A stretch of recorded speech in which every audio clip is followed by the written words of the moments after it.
Oh, wow. Paimon remembers hearing people call this the Wall of Samiel.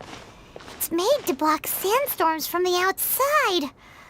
Oh, if it's this tall, it's gotta be the divine work of Greater Lord Rukkhadevata, right? Enough gawking. Come on, follow me. Huh? Over here. Oh, Hatham went that way! Let's hurry up and follow him. Wonder what he's up to.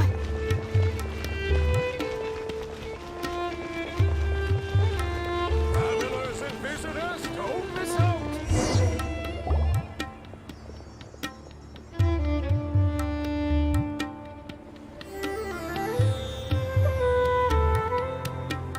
What the...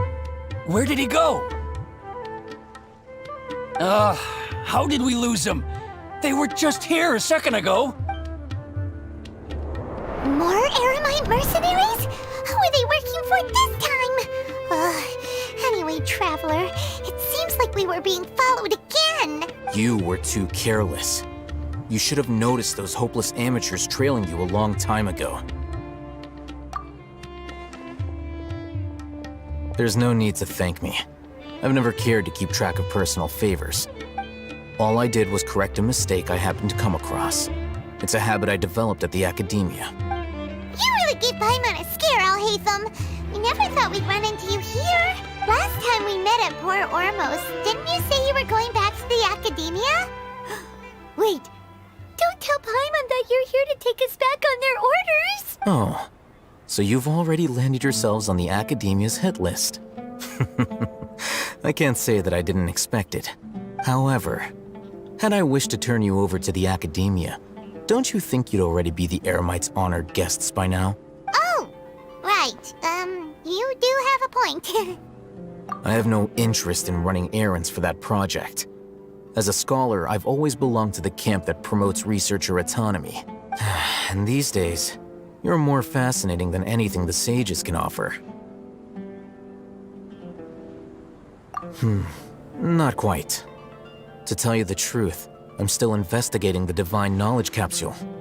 Unfortunately, I've run into some difficulties. Everyone says the capsule originated in the desert and was eventually moved to Port Ormos. If I am to get to the bottom of this, I must understand how the capsule first came to be. Which brings me back to you and why you're so interesting. The leader of Ain al-Ahmar used the Divine Knowledge Capsule right in front of you.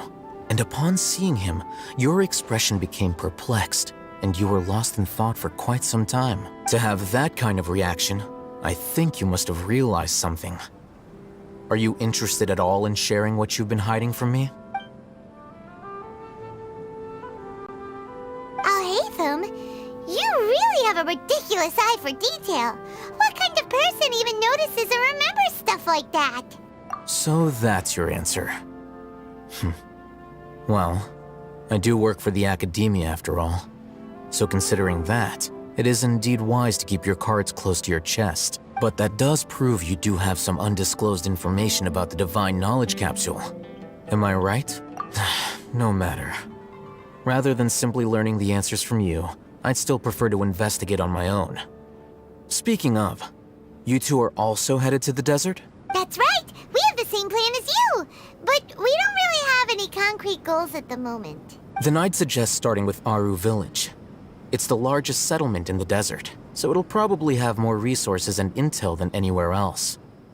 Well, would you like to head there together?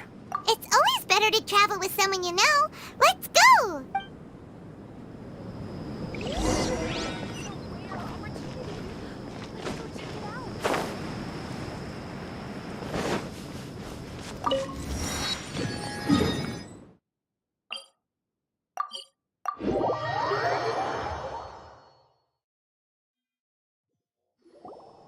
Before us lies Aru Village, the safe haven of the desert folk. Whoa, this landscape is really something else. What a cool place!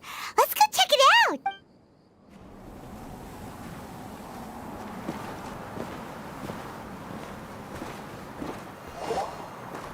Wow!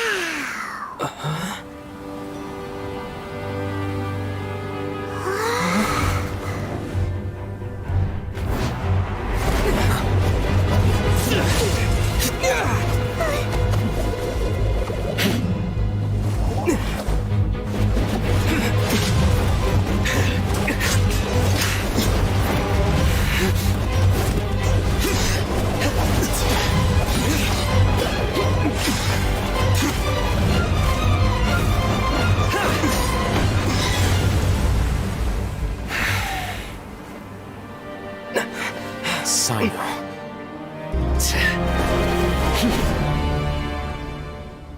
Unless my memory fails me, we have barely spoken 2 words to each other before now at the Academia. Would you care to enlighten me as to when and how I invited the General Mahamatra's wrath? Oh, Hatham. Do not think you can escape my judgment just because you managed to escape my attack. Judgment? So that's how you'd characterize your actions here, is it? Or would elimination perhaps be a more accurate description? Had I used my full strength, not even this traveler would have been able to stop me. Though styled like an assassination, I sought only to ensure that my target would be unable to flee or resist. Standard practice for the Matra, as well you know. Seemed to me more like your own personal touch. Who is that, Al-Haytham? Did you call him General Mahamatra? Yes. General Mahamatra Sino, head of all the Matra at the Academia. He's a formidable hunter, and the ultimate nightmare for any who have committed academic crimes. You seem to have placed a lot of trust in Al-Haytham, to the point of blocking an attack for him. If I were you, I'd never choose to side with him. I wouldn't believe a single word that comes out of his mouth. I have been pursuing this scribe for a long time. I urge you, stand back and do not seek to defend him any longer. Otherwise, there will be consequences. Has Al-Haytham done something wrong? Paimon doesn't think he's as bad as you've made him out to be. I won't waste my breath explaining things. Al-Haytham, I saw it during our fight. Take it out. The divine knowledge capsule you're hiding on your person. Unless you want me to retrieve it for myself. Very perceptive of you. Nothing escapes a Matra's senses. Wait, the divine knowledge capsule? Didn't it fall into the Matra's hands in Port Ormos? No wonder you speak with such confidence, Sino. But I must admit, I'm very curious. What does this capsule mean to you? And why, as General Mahamatra of the Academia, are you all alone in the desert? As far as I'm aware, the other Matra have been speculating about your disappearance. Have you been given a mission that's, let's say, morally dubious? If I was the real target of your mission, what was stopping you from simply using your authority and resources to judge me within the walls of the Academia? I should have known you'd be difficult to deal with. You two? Ugh! What you would do, Traveler? Paimon feels like we can't trust either of them! Ahem. Well, look at you two, acting all tough and self-righteous over there. Wait, Dia? Great! Finally, someone that we can trust! You gotta help us out here, otherwise these two are gonna start fighting again! Yeah, sure looks that way. 2 giants from the Academia duking it out once and for all. Not something you get to see every day, that's for sure.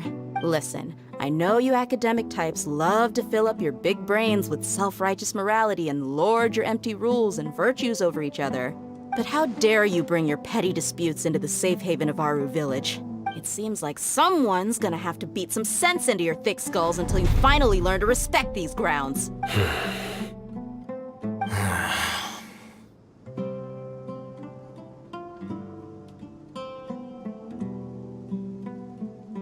Hey, did either of you hear a word I just said?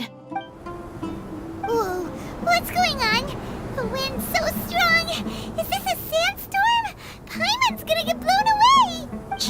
Another sandstorm? What's up with these recently? Hey! All of you, over here, quickly! We have to take cover! Someone's calling for us! Oh, this wind is too strong! Let's get over there! That sounded like Candace. Come on, you two. Jeez, are all of you Academia folks such hard work? Move it! All right, stop yelling.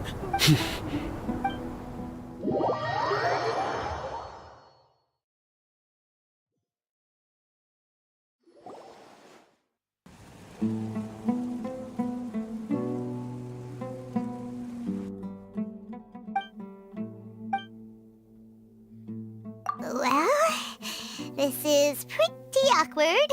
Hey, wanna play sardines with 3 people who wanna tear each other limb from limb? Sure, why not? Sounds fun. The air is so thick and heavy. Paimon can hardly keep floating anymore.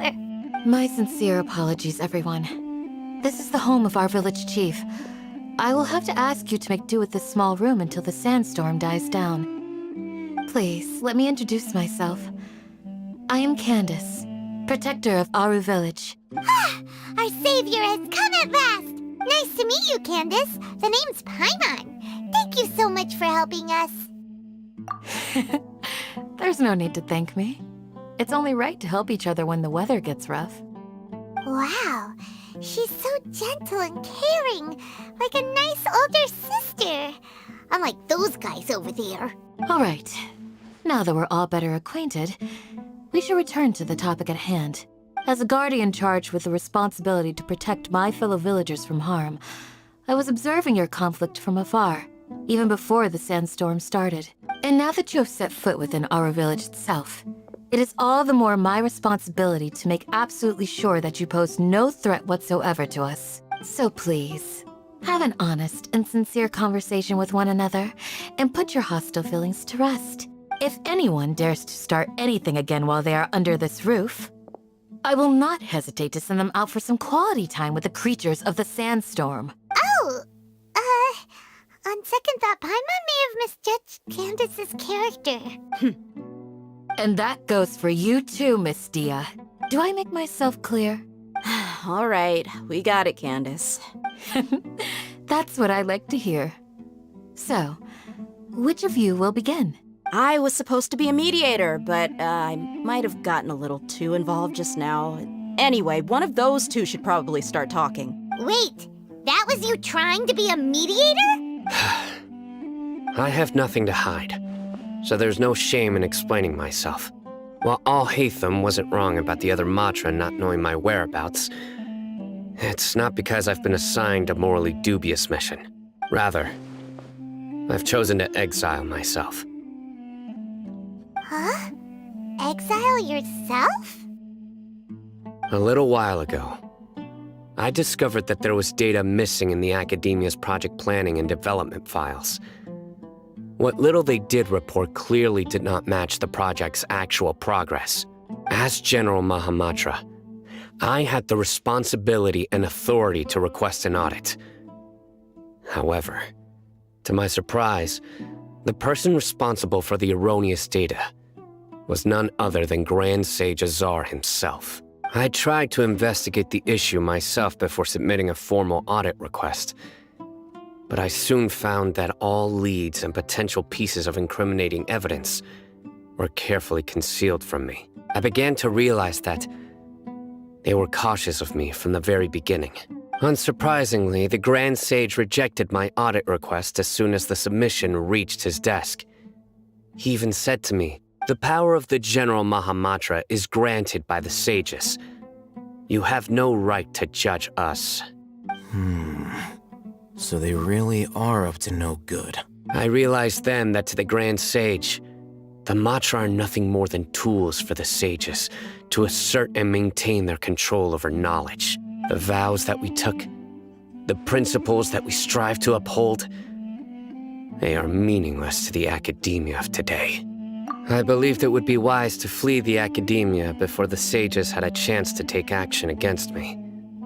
This way, they can no longer see nor predict my actions. I will never give up on this investigation. There's no need for someone else to give me power or authority.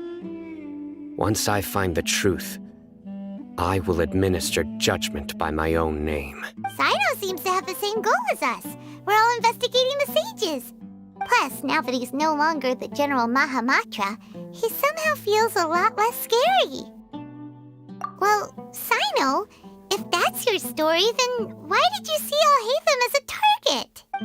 When I was investigating the matter in the Academia, I overheard a conversation between Al-Haytham and a sage. The sages asked you to investigate a blonde-haired traveler. Do you dispute this, Al-Haytham? What?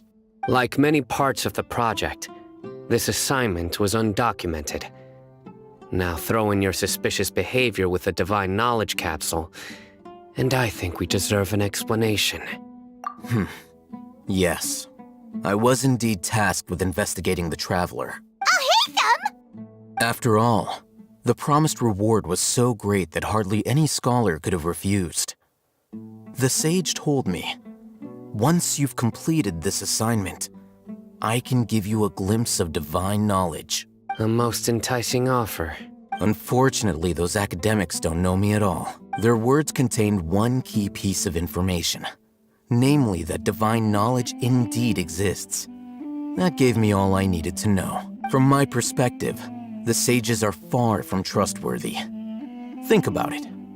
Isn't it a little strange they're so willing to share divine knowledge with anyone, even as a reward?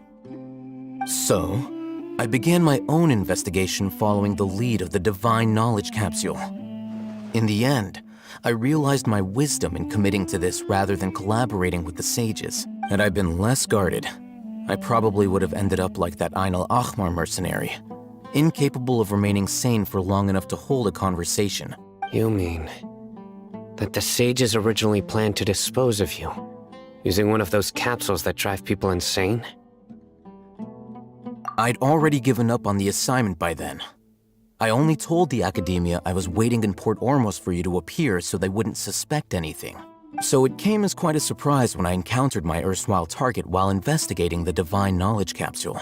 Criminals do love to talk about coincidences. Even though I ran into the Traveler by chance, I had no intention of providing assistance to the Academia. Also, you should remember, you were the ones who decided to follow me and strike up a conversation after I left that tavern.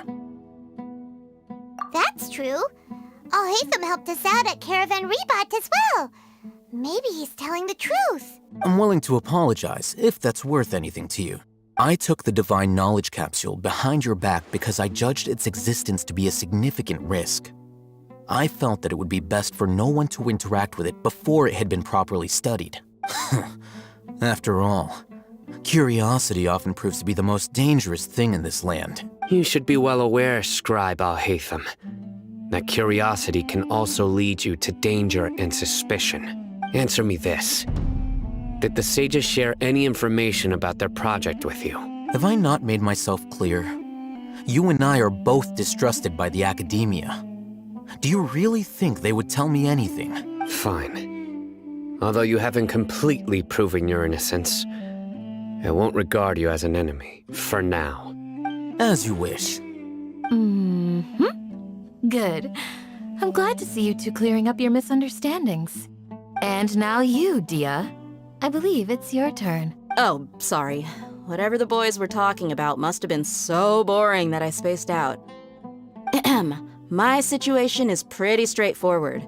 My employer, Dunyarzad of the Homayani family, is friends with the Traveler and is currently recovering from her illness at home. I had nothing going on, so I decided to return to our village for a visit. I was actually looking forward to a pretty exciting time getting back together with everyone here. But then I saw these two random guys in the middle of a pointless argument. It ticked me off, and things went downhill from there. Is that all? Well, I will admit that definitely sounds like your style. In that case, welcome back, Dia. That's more like it.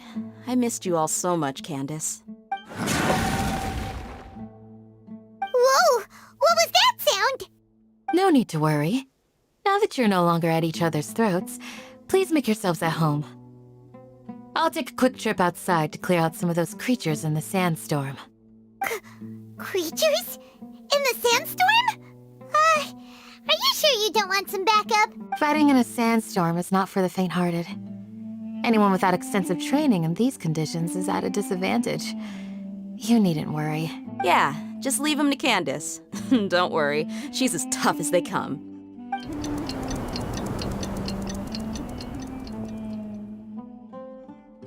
The wind's died down. That means the sandstorm's over, right?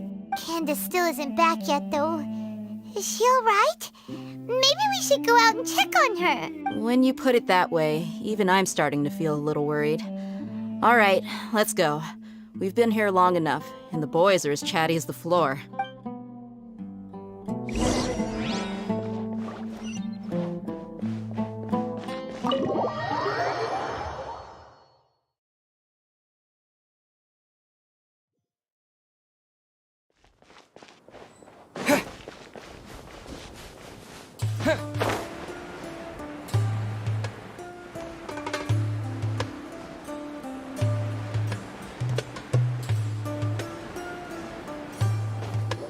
Ooh, Candace, you're still fighting?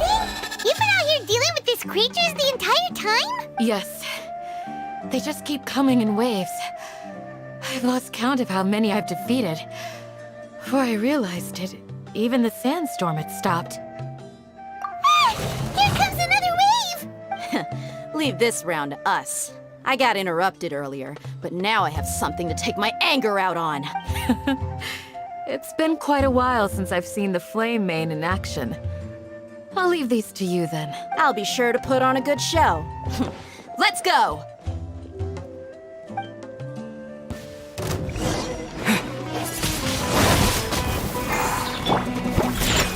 Fate is upon you! Don't get frostbite. Shake hands! Dodge this! With the wind!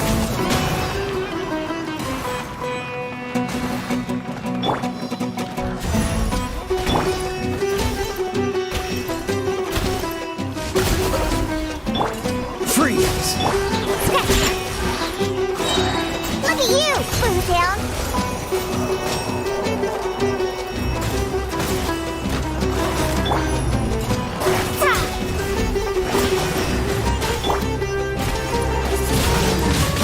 Wind blade! Cool it!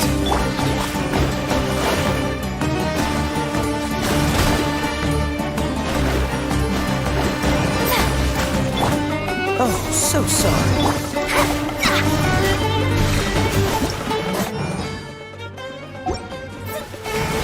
Shadows of Fate!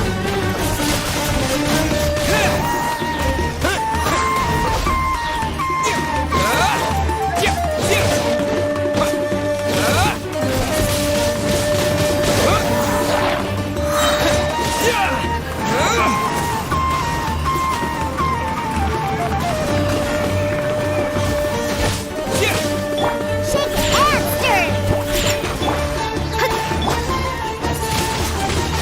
Wind blade! Here comes another wave!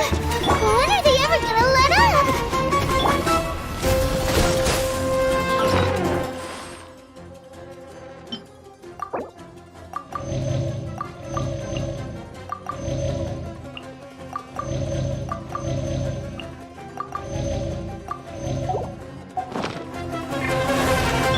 Ha! I'm here! Pew pew!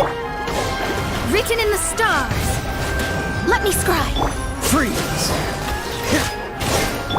Think you can hold...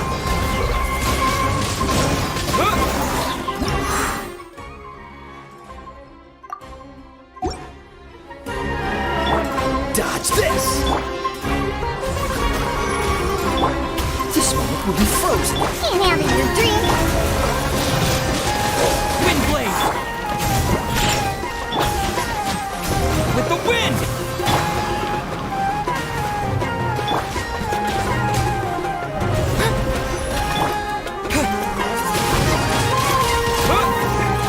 Cool it!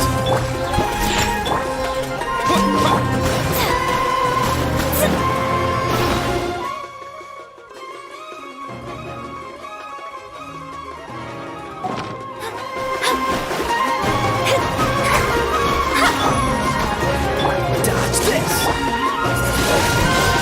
Wind blade!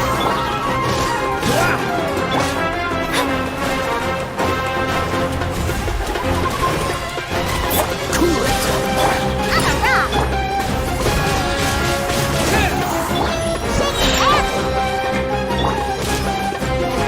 Oh, so sorry. Delve into destiny! Fate is upon you!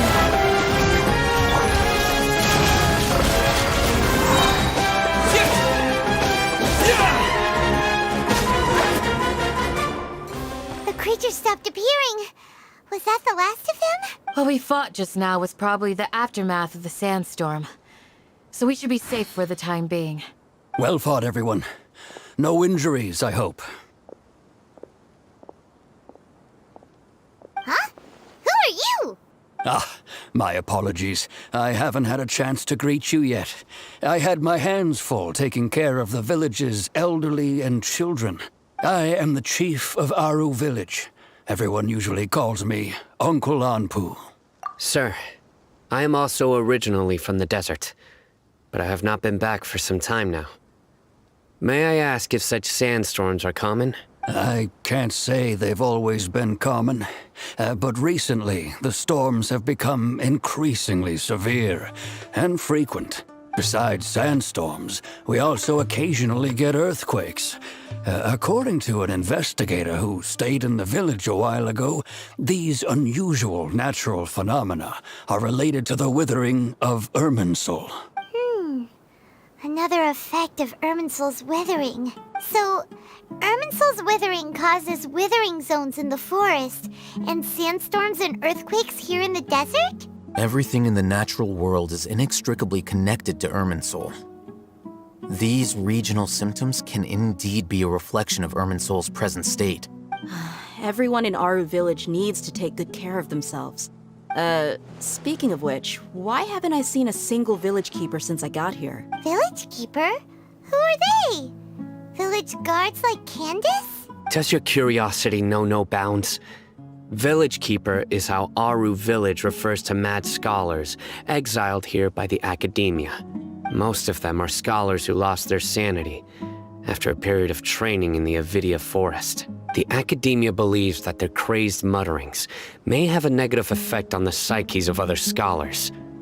So, they're forcibly exiled to the desert.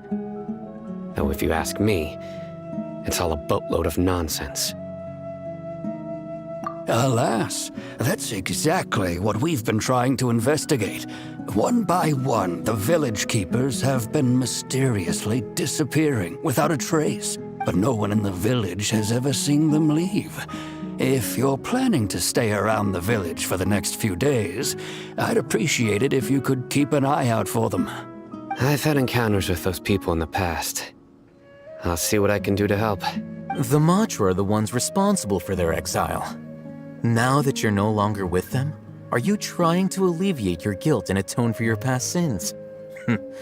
I'm fascinated by how you think. Mock me if you will, but if you are guilty, I will eliminate you, regardless of my position or identity. Oh, you're the former General Mahamatra. You must be an expert in these kinds of investigations. Thank you for your help. Is it because you're reminded of Hypatia? Oh, these poor scholars. First they lose their sanity, now this! We need to help get them back home, safe and sound. But, is it really a good idea to tag along with Sino? You seem like you really don't trust him. I'll be grateful for the assistance. No doubt you will do a better job than some of my former subordinates. Let's start by finding a spot to share what we know so far.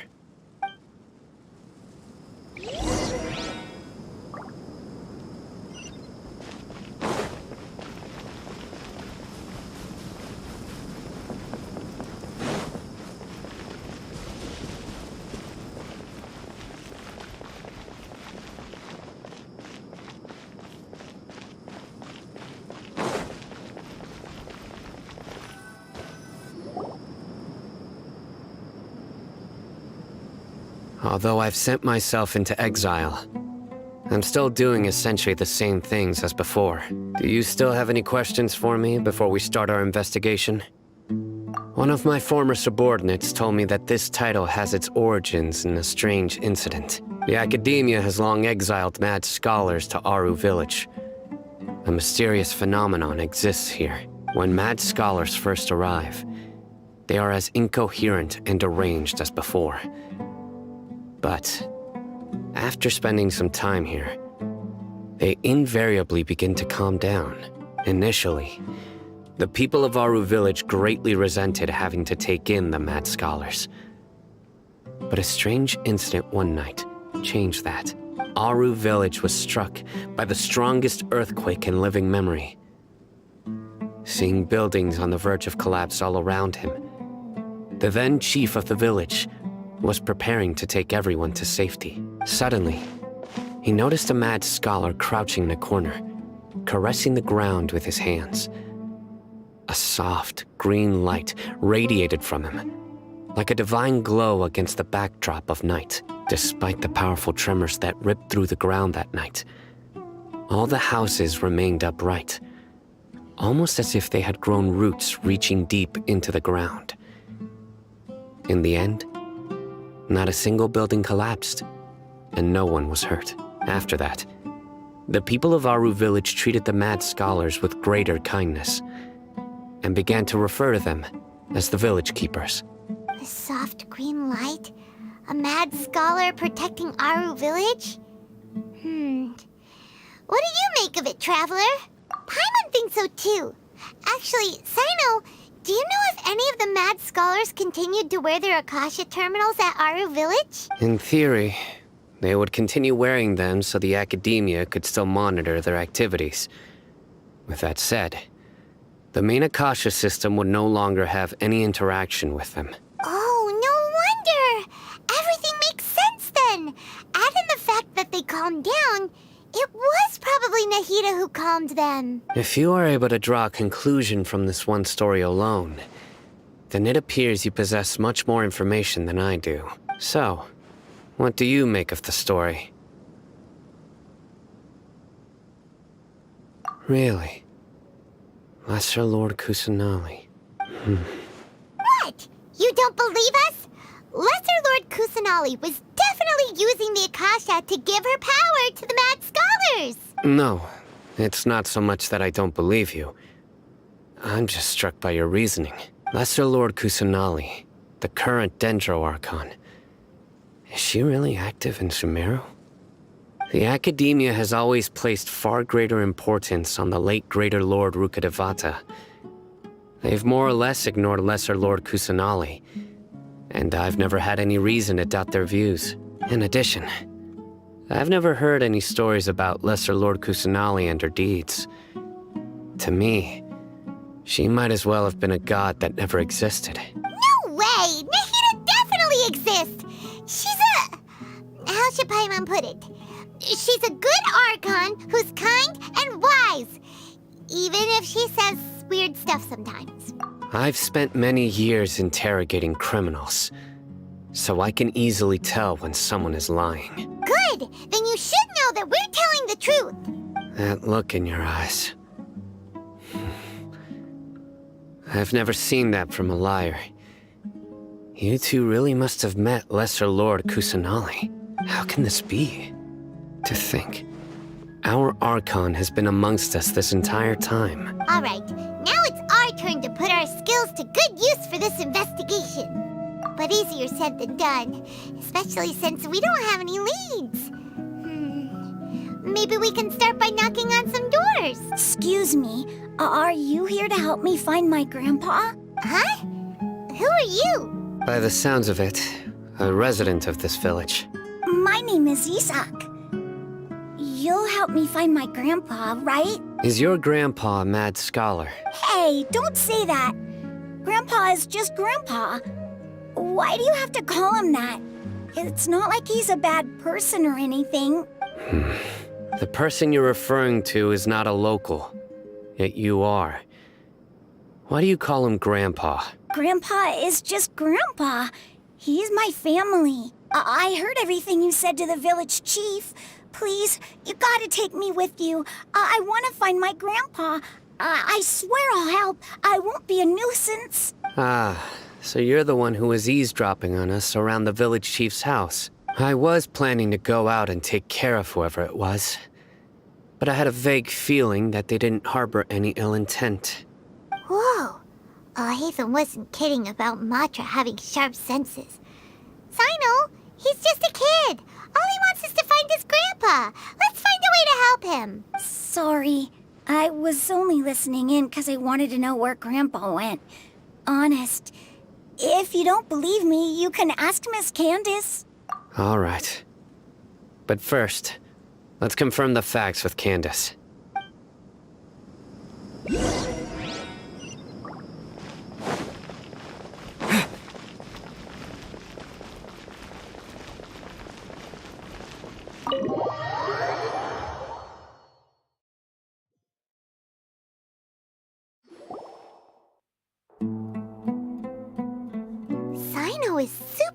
vigilant.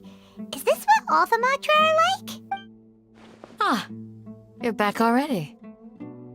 We just wanted to confirm something with you. Do you know a boy by the name of Isak? I had a feeling he'd go looking for you. Huh? You knew this would happen? Yes. Although he tried his best to stay hidden, I still noticed him eavesdropping outside the window. He really wants to get his grandfather back. Isak's parents were both Aramite mercenaries who rarely returned to the village after finding employment in the city. He was raised by his grandfather. Unfortunately, it was only a few years before his grandpa passed away.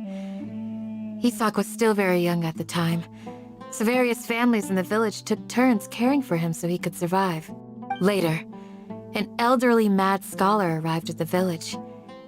Isak thought the scholar bore a striking resemblance to his grandfather, and thus often spied on the man. However, the scholar was unkempt in appearance and incoherent in speech. Although Isak referred to the man as his grandpa, he was afraid and didn't dare to approach him. One summer night, the oft mumbling and bumbling grandpa suddenly calmed down and seemed to become more lucid. He even noticed Isak hiding in the distance, so Grandpa walked up to Isak and patted him on the head. He even took Isak to the entrance of the village, where he patiently taught the boy the names of the stars, and accompanied Isak until he fell asleep. The next morning, Isak woke up and wanted to go find his grandpa again, only to realize his grandpa no longer recognized him. However, even so, Grandpa retained his calm expression. It's said that those who saw the scholar claimed he no longer appeared to be crazy, but appeared to be living in his own world, almost as if he were sleepwalking. Isak was thrilled that his grandpa was able to find peace, and would follow him all the time, asking him things like, "Grandpa, want me to take you somewhere fun?" Or, "Grandpa, could you tell me stories about the stars again?" All this somehow just makes Paimon feel really sad. It seems like they both deserve so much better. Perhaps. Nearly everyone who lives in the desert has some form of hardship or regret. But even so, we must still continue on with our lives. It's also my reason for fighting. I must continue to protect this land.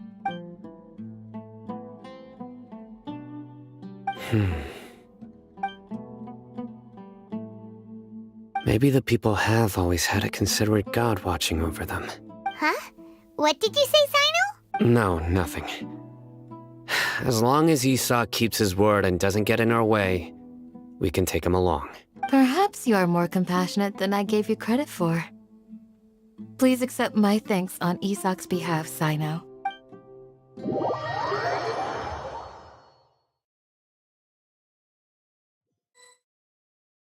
Hey, Isak! Oh, it's you guys! We've cleared everything up. Let's go find your grandpa. Really? Wow! Thank you so much! Yeah! All right. Let's ask the local residents some questions first.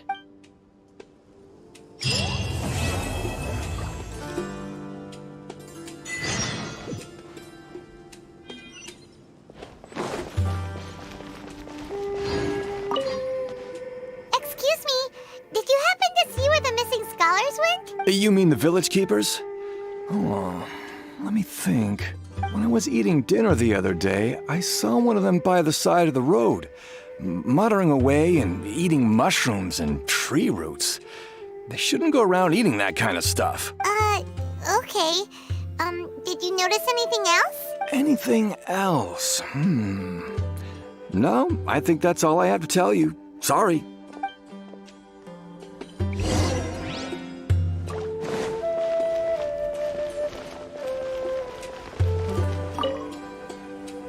The scholars that have gone missing.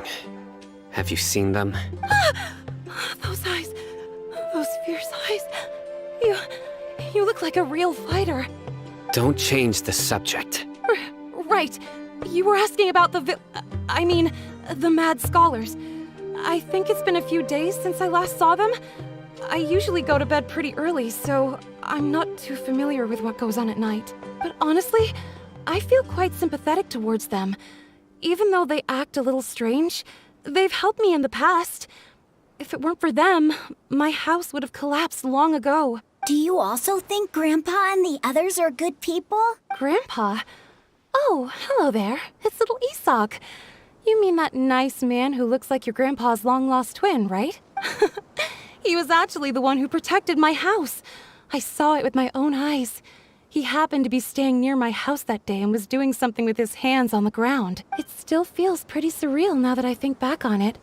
Did someone teach them how to do that? Well, whatever the case, I'll always be thankful to him and whoever taught him to look out for others. I'm pretty sure that if I ever went mad, I wouldn't be able to do anything like that. Gotcha.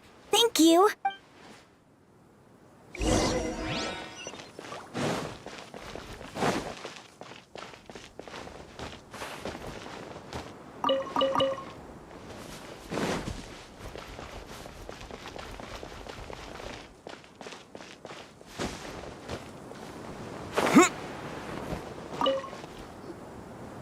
Sir, have you seen my grandpa recently?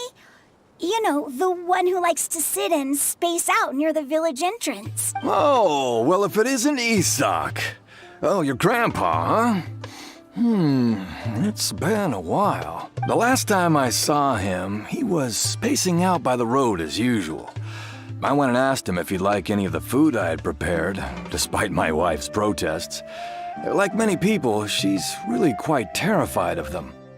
And speaking of my wife, she's still always complaining about how I don't make enough mora. That might explain why she's always mad at me. Oh, thank you. Thank you for taking care of him. It was nothing. You're looking for him, right? Did he go for a walk and get lost? Yeah. That's no good. Well, once you found him, come by my place again and I'll cook a little something for the both of you. I've known you since you were very young. So as far as I'm concerned, you're family. Please feel free to come by anytime. Wow, what a nice guy! Okay. Thank you, sir. Huh? Don't say anything for now. Isak, stay here. Let's head over there. Stay quiet as you move.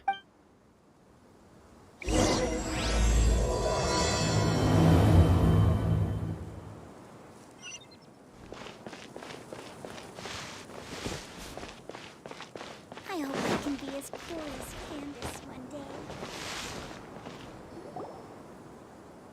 Listen, see if you can make out what they're saying. Have you heard? The mighty King Genshit, the sovereign of our faith, will soon return to this world. Yes, of course I have. King Genshit is the one and only true ruler of this land.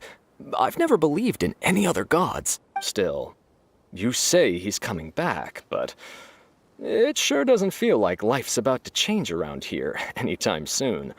What's your proof? Haven't you noticed? The village has been getting more deranged scholars than ever. Delavar was saying that many people also went insane just before the fall of King Genshit's civilization in ancient times. We don't quite know why, but it seems like there's some sort of connection between insanity and King Genshit.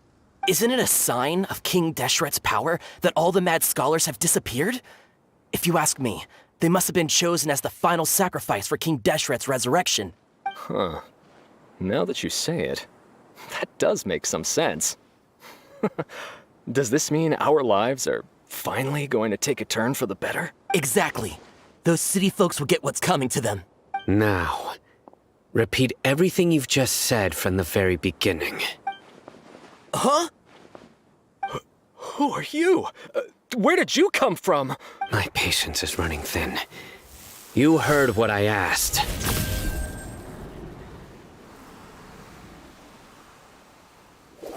Yeah! Bro, this guy's something else. Just look at his eyes. One wrong move, and he's gonna flay us alive. Let's not get on his bad side, okay? I am no match for this guy. Oh, okay, good sir. What is it you would like to know? Tell me about King Genshit's resurrection. Well, I only know a few things from hearsay. I went for a drink the other day and heard others talking about a rumor that the madmen will disappear and that King Deshret will return to this land. I'm not making this up, I swear! Hey, go on. Keep talking. It's true. It's all true, sir. We desert folk have had more than enough of those people at the academia. They keep sending us all their mad scholars and won't let us have a good life. Would you want to live like this if you were in our place? The radicals were even more thrilled than me when they heard the news. We're all praying for King Deshret's speedy return. Delavar also said that once King Deshret returns to our side, it's only a matter of time before we conquer the land on the other side of the wall. They're all willing to serve under King Deshret and fight for a share of the glory. Is that so? Seems like he still wants to know more. Keep talking. Got it! At first, I told myself it was just the drink talking, but then all the mad scholars vanished without a trace, just as the rumors said. Please don't beat me up just for mentioning these rumors. If I'm guilty, then everyone else around here is also guilty. I'm just saying what the others said. The people here really like King Deshret, but dislike the Dendro Archon. Where is this radical person you talked about? I haven't run into him over the past few days, so he probably hasn't been around the village. What about you, man? Have you seen him at all? No, not at all. We wouldn't dare lie to you. He's really not here right now. Sounds like you're not too close with the radicals. No, of course not. All we know are their names. I have many ways to stop you from talking. And many others to stop you from sending warning messages. So you'd best just stay home and hope I don't hear of you trying to contact anybody. Don't do anything until I've gotten to the bottom of this. Try something foolish, and even Candace won't be able to protect you. Yes, got it. We'll do just as you say. That scared Paimon half to death. Sino is pretty terrifying. He didn't try to reassure us at all. It's like he's used to hearing that. Oh, Paimon bets lots of people have told him that before. I heard that. Sorry. It's part of being a Matra. The rumor we heard just now seems like a strong lead. But we need to check a few more places. Very well. Isak! I'm here. Where's your grandpa's house? Well, I can take you there. Just follow me.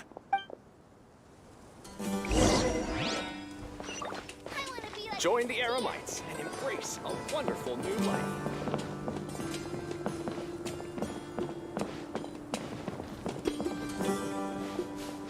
Grandpa? Oh, he likes to be alone. Sometimes he stares at the sky in a daze, and other times he just pokes at the ground with his fingers. Every now and then, he yells out at the top of his lungs, so a lot of people are really scared of him. But he's a good person, really. I know he is. I swear, he's just like my real grandpa.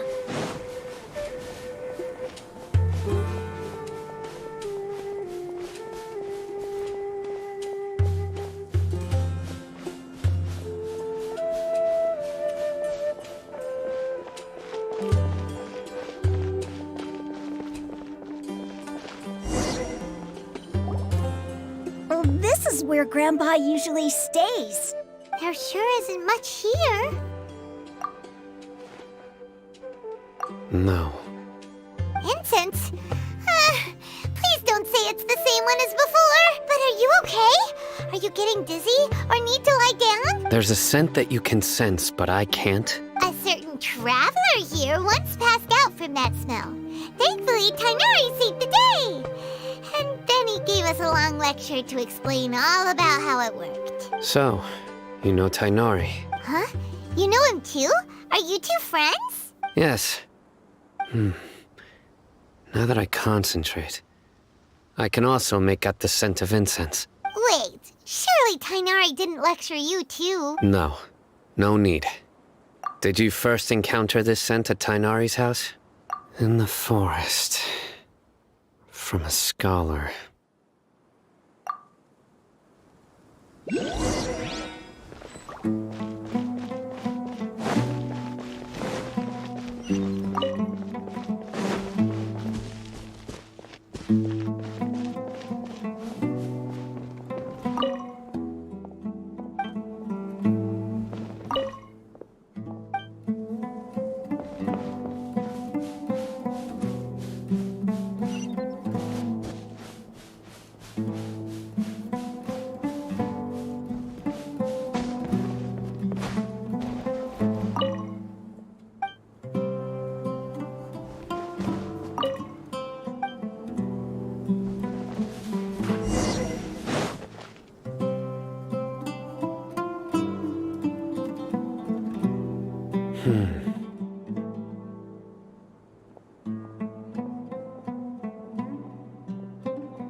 What are you looking for, Sino?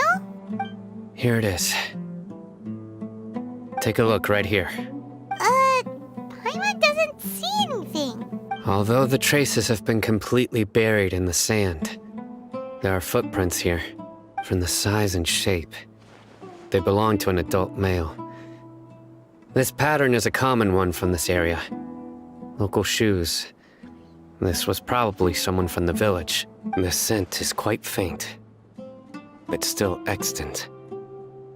The footprints head in that direction. But who would come looking for Grandpa? He doesn't have any friends. We'd have to ask whoever lured him away with the incense. Huh? So you can lure someone away with just a scent? Hey, what's wrong with liking good food? Everyone's got something they love in life. Exactly. Most scholars are fond of incense, since the smell supposedly helps them clear their minds and discover new knowledge. Even deep within the clutches of madness, they still yearn for their knowledge-seeking days, and will follow the scent whenever it presents itself. No, Grandpa. So someone's taking advantage of their weakness? Huh. Still, why would anyone want to abduct all the scholars? Are the rumors really true? Could the disappearance of all the mad scholars have something to do with the radicals? It's highly likely. Please, you have to save my Grandpa. Grandpa's never done anything wrong. Please help him. Sounds like we'd better help get him back. Don't you worry, Isak. We won't let whoever took him get away with it. Let's head to Aru Village and inform Candace and the others about what we learned here. After that, we'll set off to find the scholars.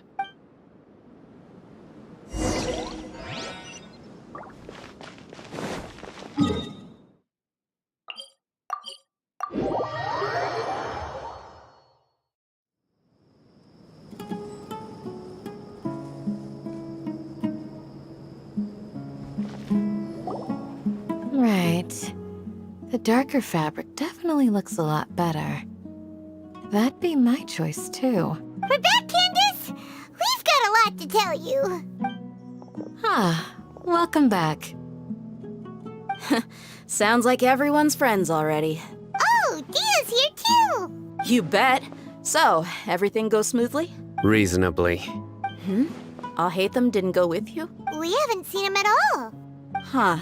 I saw him around the village entrance earlier and figured he was investigating with you. I guess he must have gone off on his own. Did you find out anything useful? I see. So someone used a kind of incense to lead the exiled scholars away from the village. The resurrection of King Deshret? First I've heard of it. Far as I know, the kind of incense you just mentioned is only popular beyond the wall. Scholars are fond of it, but as you can see, there aren't many scholars still studying around these parts. No seller would be able to make a profit here. Not to mention making incense is a labor-intensive process. You won't see anybody in the desert with the patience to make or sell something that requires that kind of effort. It seems someone from beyond the wall must have been supporting this. Makes sense. So what should we do then? Do we go back to the academia and search for leads there? If it was any other day, that would be your next logical step. But today, you've got me on your team, so you get an extra tip. Didn't you say that the villager got his news from the tavern?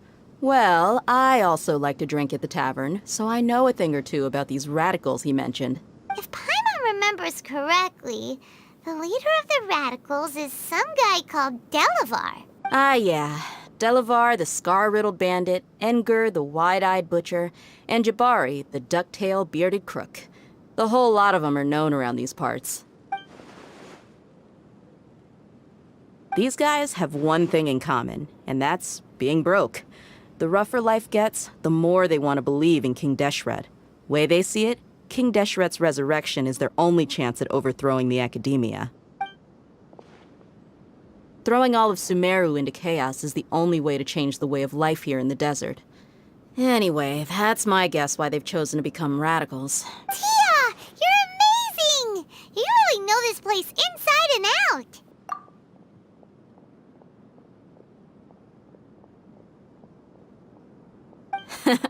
No merc can afford to slack off on gathering intelligence. Every mora I've spent in the tavern has been a valuable investment.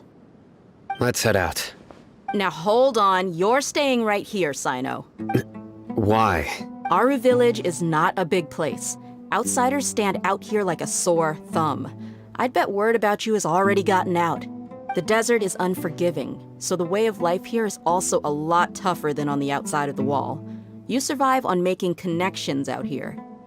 Compared to you, mercs like me are just third-rate amateurs. I've got no actual fighting skills to speak of. But that also makes it a whole lot easier for me to gain the locals' trust. I need to go around and ask some questions, but it'll be difficult if you're with me. Fine. Good, then we've got a plan. The Traveler and Paimon will go to Caravan Rebot with me, and we'll try our best to figure out where the mad scholars have been taken. Sino, you'll have to stay in the village and continue investigating on your own. All right, sounds like a plan.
Well, here we are again. Sounds like you're starting to get familiar with the area. Paimon's amazed every time we see the wall of Samiel. How can a wall this tall even exist? It's almost unreal. I know what you mean. I had the same question every time I walked this way when I was a kid. Also, why is this high wall here? And can a wall really block sandstorms? It was only after I grew up that I realized the wall of Samiel isn't just there to keep out the sandstorms. It serves a more important purpose, keeping out people like us. Sumeru is run by wise and mighty sages. To them, us desert dwellers are nothing but tools that can be used and discarded at their whim. We're cheap labor, like livestock, but easier to control. Nothing more. Even if a child from the desert got the chance to obtain an Akasha terminal, almost all their requests for knowledge would be denied. The academia believes we're underserving. Geniuses like Sataria are 1 in a million. The other children never get a single chance to try and rewrite their fate, even though the academia knows very well that we're humans, just as they are. That's terrible. I would tear down this wall with my own hands if I could.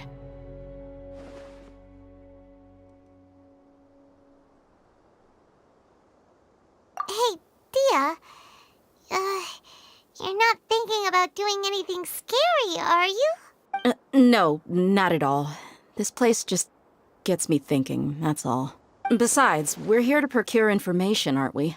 Yep, we gotta catch those... Shh.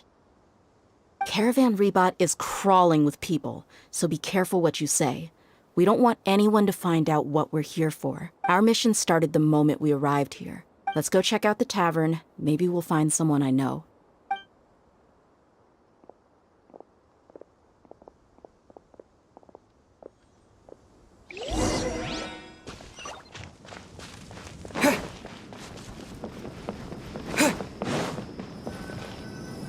Just our luck. None of them are here today. You mean, you don't see anyone you know? Dia, is that you? What a coincidence. You here for a drink too? Zaki. Finally, a friendly face. Oh, and who do you have with you here? Guests from another land? Hello, hello. I'm Zaki. Dia's, how would you put it? Drinking buddy? We've had drinks together a few times. You could say we go back a ways. Anyway, as far as my friends here, they aren't too shabby, are they? You rarely see any Outlanders so friendly and respectful nowadays. Absolutely. Much better than those people on the other side of the wall. So, Dia, are you looking for someone? Yeah. Have you seen Enger, Delavar, or Jabari recently? Of course I have. Matter of fact, we were all here drinking together just a few days ago. I've got a spice trading deal from another nation. I thought maybe Delavar and his friends might be interested. Know where I could find him? Ah, how thoughtful of you. Then I assume you also know that Delavar's been having a hard time making ends meet these days, so you came here to help him out? Hey, keep it down. Let's just say I prefer to keep this deal a secret. Y'all at Caravan Rebot are like family.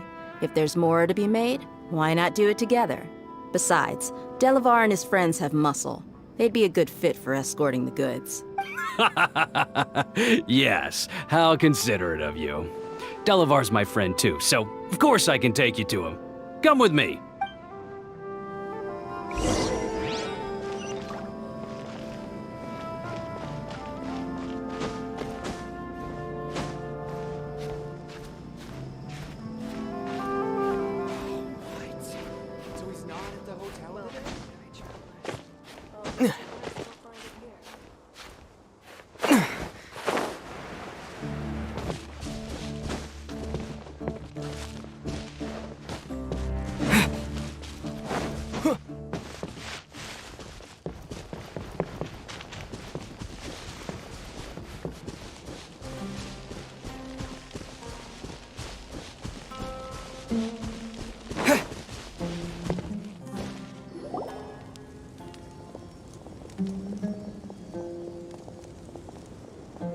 Are we there yet?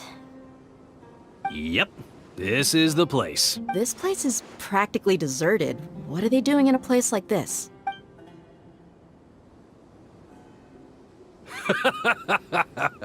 Why don't you take a guess? Go on, a wild stab in the dark. You're like lambs to the slaughter. Oh no! It's an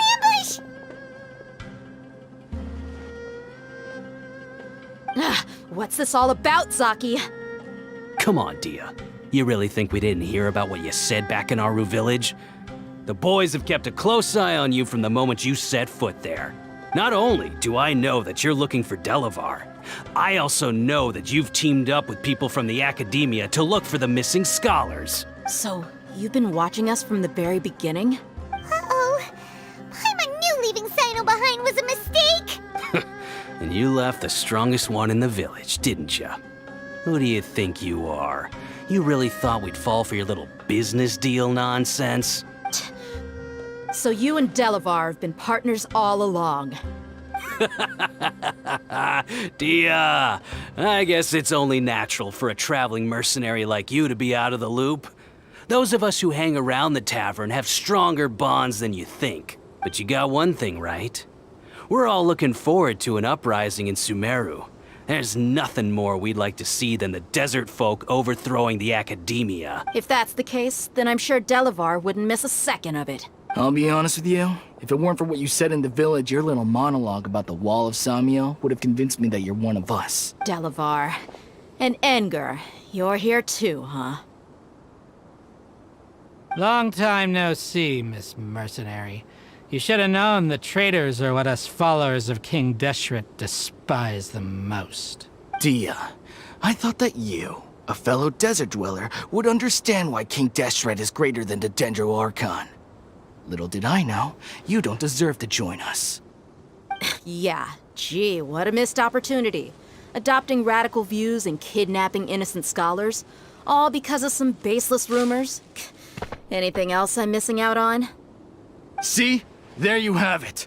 Mercenaries are just a bunch of faithless scum with only one thing on their minds. Mora. Pathetic. You're all like a pack of street rats. You're not wrong. Mercenaries are driven by Mora, and my faith lies with whoever's paying me. As long as there's a profit to be made, anyone can become my friend. Enough talking! Get him! Just as I expected. Let's teach him a lesson, traveler. Following orders.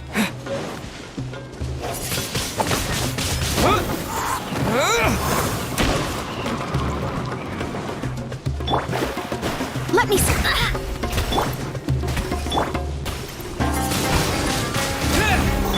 Dodge this!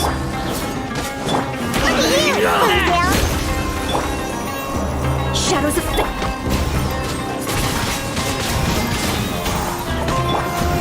Think you can bully me?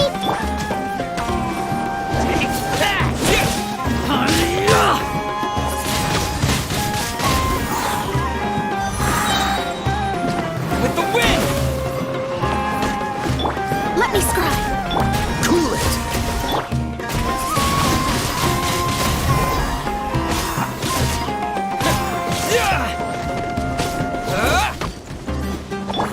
Dodge this! Delve into death!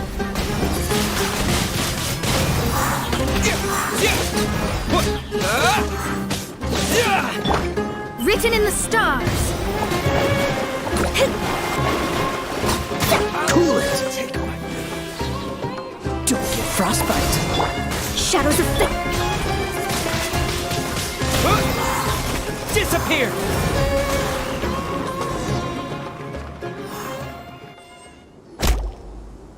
Impossible! How could you? So, what do you think about your meticulous network now, Zaki?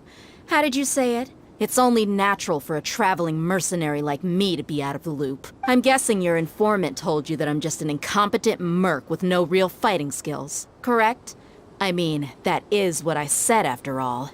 And of course you would believe everything he reported. The only thing you know about me is that I'm a mercenary, but you've never seen me in action. Even though you heard we went to handle monsters together, you believed that Candace was the only one doing all the real fighting. That so-called Flame Mane is just a fraud. She admitted it herself. She just uses her connections to gain the trust of others. That's what you thought, right? Ugh. You lied in the village because you figured that we'd have people watching you. And you were stupid enough to fall for it. I figured as much the first time we drank together. You all thought you were so smart. Pathetic. Okay, that should be all of them. Whoa! So you've been planning this since we were in Aru Village? No task can be done without preparation. I just happened to notice a couple suspicious-looking people while you were out investigating. Oh, but instead of catching them right away, you let them report back. Those two who were snooping around were just a couple small fries. If we want to get the real catch, we have to be patient and give it some time. Oh, you mean the funny name she mentioned back in Uncle Ampu's house?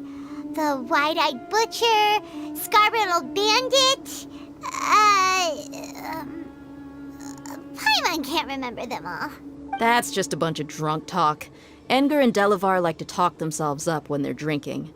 Edgar, the wide-eyed butcher, and Delavar, the scar-riddled bandit, are the nicknames they came up with for themselves. Alcohol has a way of making people share what they really think. So Edgar and Delavar are always rambling in the tavern about how King Deshret is a superior deity. What about Zaki? He's just a numbskull who fell right into our trap. Zaki was probably the best hidden of them all. My initial plan was to find Delavar first, and then try to track him down.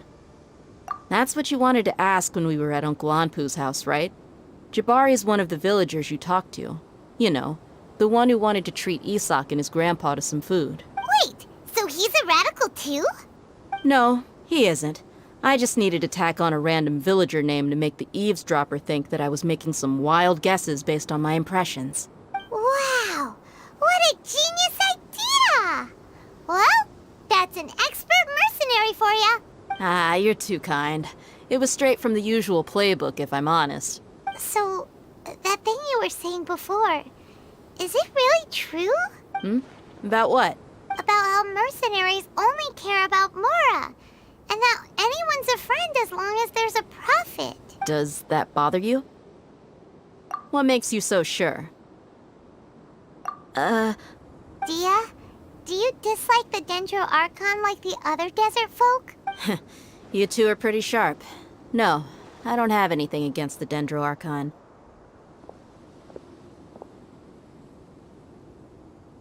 I've heard a lot of nice things about the Lesser Lord from Dunyarzad. I can understand her devotion and gratitude. Dunyarzad's just an ordinary person. There's no way a god would be so involved in the lives of everyday people, unless they were truly compassionate. I've begun to realize that the sages are behind everything that's happened recently. The radicals' blind belief in King Deshret, making the Dendro Archon out to be an enemy. It's all the academia's trickery. But I see through it all. And unlike them, I can never be hostile towards anyone who's never done anything wrong. Dia. Anyway, looks like we're done with business here. Traveler, lend me a hand. Let's tie him up and bring him to the village.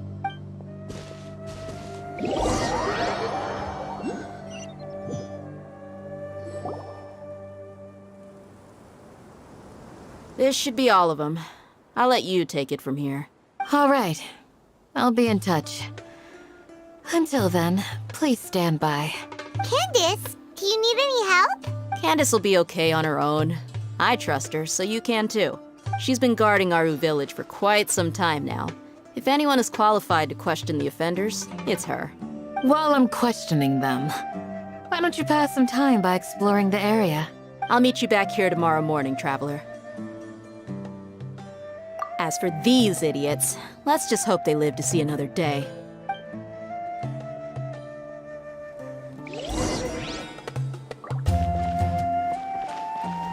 You You heard the question. Now answer me. Ah!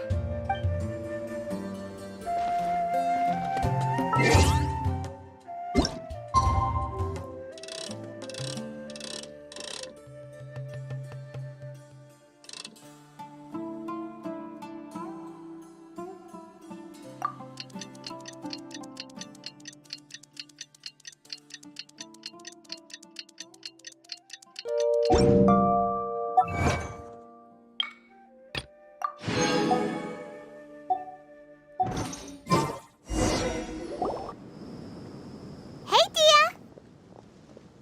Right on time. We'll know any moment now. Paimon's been wondering. You seem to know Candace pretty well. Have you been friends for a long time? We've known each other for some time now. She's a pretty interesting person. Even though she's an extremely strong warrior, she never misuses her powers against others.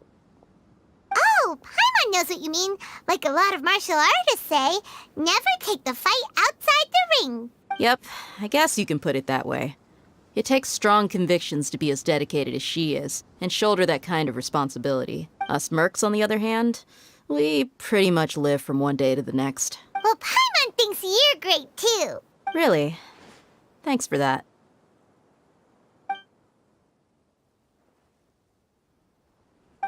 Oh, Sino's here, and he's pretty early too. Yes, I was here yesterday to help out a little. To help out? By doing what? Sharing some interrogation techniques. Oh, you mean you taught Candace some more persuasive methods? Right. Come on in, everyone. Come on, let's go inside.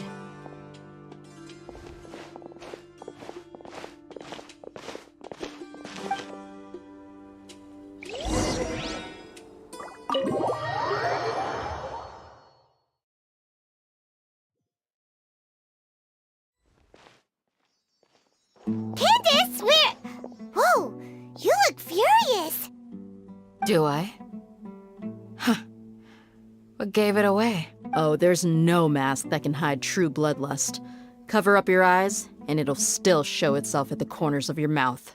Perhaps I need to work on my composure. Still, it's perfectly understandable why I'm angry. I'm sure everyone present would agree. Yes, ma'am.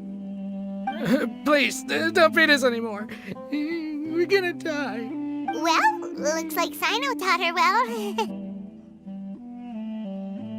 You fear death yourselves, yet you do not hesitate to place the lives of others at risk. The absurdity is mind-boggling. The ones you call mad scholars are known to us as the Village Keepers. They are vital members of our community, and some even count them as family. You come here, to my village, and you treat my people as nothing more than stepping stones towards your goal. Tell me, what would you do to you in my position? Mercy! Please, have mercy! You've made your bed. We may all be desert dwellers, but there is one thing that I understand better than you. The resurrection of King Deshret will only result in war. And war serves no one. The people of Aru Village care little about which god is in power. Life may be tough and tiring, but we wish to preserve our way of life. A war would only cause us to lose all that we have. And that is not a responsibility that you can afford to shoulder. We understand. We're sorry. I'll tell you everything I know. Please, just let us go. I'm listening. You might not believe this, but it wasn't us who came up with this idea. Someone was spreading rumors in the tavern. That's how we ended up hearing about King Deshret's resurrection. Some mystery man told us that mad scholars will make the perfect sacrifice to usher in King Deshret's resurrection. They give their lives, and we can get anything we wish for. They're called Village Keepers. Slip up again, and you'll regret it. Yes, sorry. It was all that mystery man's doing. He told us to spread the word about King Deshret's resurrection, and talked us into helping him. In return, he said he'll help facilitate the resurrection process. I'm not sure. That's one. Huh? One what? Strike. You get a total of 3. Then, you die by my hand. Wait, I'm telling the truth! We don't know anything! It was all him! 2. He got us to lure them out of their houses in the night with some kind of incense. We take them to a junction outside the village. Then the mystery guy takes them from there. You gotta believe me, please. I'm telling the truth, I swear. Just ask them if you don't believe me. That was indeed the truth. Traveler, go on.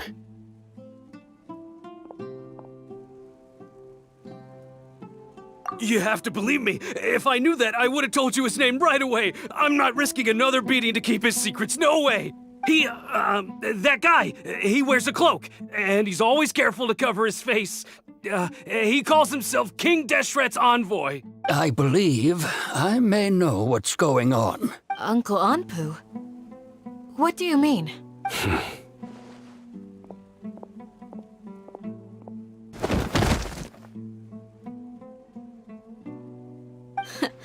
Smooth. Okay, speak. If my suspicions are correct, this mystery man they speak of could be from the Academia.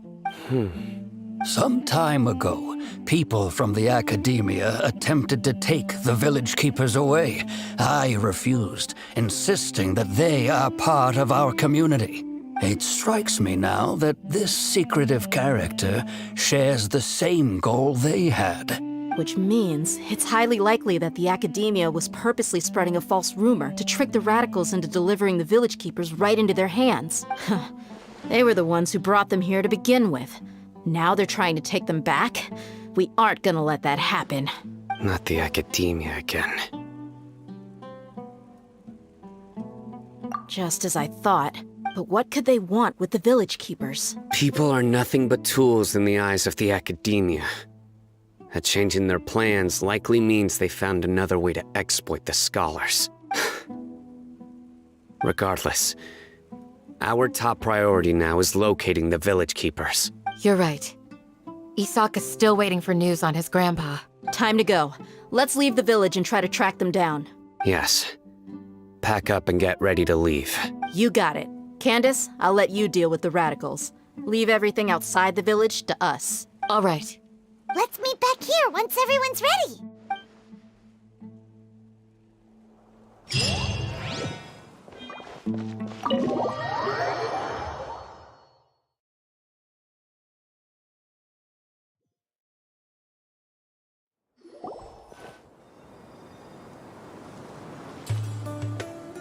Let's get some food in us and then we'll... Whoa! Where did you come from? Well, as you can see, I am merely sitting here and reviewing what we have deduced thus far. You were gone for ages, and now you're suddenly sitting here musing to yourself? Where have you been anyway? Hey, what's with the silence? You never think things through before asking questions. I'm giving you some time to make up for that. Paimon's so mad! Paimon's gonna give you an ugly nickname! Never mind! Paimon's got nothing. There's just nothing super obvious to pick with this guy. It makes it so hard. Well, you've heard nothing to suggest I left this whole time. So clearly, I stayed in the village to investigate. Anyway, you plan to leave Aru village and keep searching for the truth of this matter, yes? Yep. We're not gonna find out anything more by staying here, so we thought that we might as well take the search elsewhere. Enough with the silent treatment! No. I'm just surprised that you decided to team up with him. All Hatham. You haven't helped us out at all ever since we arrived at Aru village. Bold of you to question our choices. Yeah, you're all talk! While you were investigating, I had my own work to do, which I've now finished. Really? Paimon doesn't believe you. To be honest, we aren't really a team, so I have no obligation to inform you of my whereabouts. Not to mention that going separate ways allowed me to find some important information that you all had missed. Huh? Right here in the village? Correct. What did you learn? I'm going to take you to someone. But before that, you need to understand where she's coming from. What does that mean? How do you think the residents of Aru Village feel about what we're doing? In other words, do you truly believe every single word the villagers tell us? You mean some of them lied to us? Hiding the truth does not necessarily equate to lying. Again, these people have their reasons. Remember what Gandis said? Most people in Aru Village don't necessarily care which deity is in charge of Sumeru. That's because whether King Deshret or the Dendro Archon has power is of little significance to them. By contrast, the perils of their daily lives are ever-present concerns. They won't simply share everything they know with you without good reason. That's why you believed there was no further information to be found in this village. Glad you're following along. Among those you have talked to, there's someone who was consciously keeping you out of the loop. In fact, she's been observing your every move since you arrived. The reason being, to someone who only wants to live their life in peace, any external factors introduce unpredictability into the equation. Those eyes. Those fierce eyes. You look like a real fighter. Don't change the subject. It's quite obvious that she's intimidated by Sino's authority and strength. Right. You were asking about the mad scholars. She corrected herself mid-sentence because she's aware that there are King Deshret fanatics in the village. If she sounds too friendly towards the village keepers, she could easily make herself the radicals' next target. I think it's been a few days since I last saw them. I usually go to bed pretty early, so I'm not too familiar with what goes on at night. Remember? She made a point of denying her involvement in anything that occurs at night. But honestly, I feel quite sympathetic towards them. Even though they act a little strange, they've helped me in the past. If it weren't for them, my house would have collapsed long ago. After speaking to the village chief, it became clear that the village keepers had protected Aru Village at night. In other words, the young miss was very much awake during that time. Then why would she lie? By getting involved with an outsider, she risks drawing unwanted attention to herself. As for why she might be so wary about all this, maybe you should ask her. I'll pass on this one. You said that she is afraid of me. If so, it's best if I stay out of this. We're on it!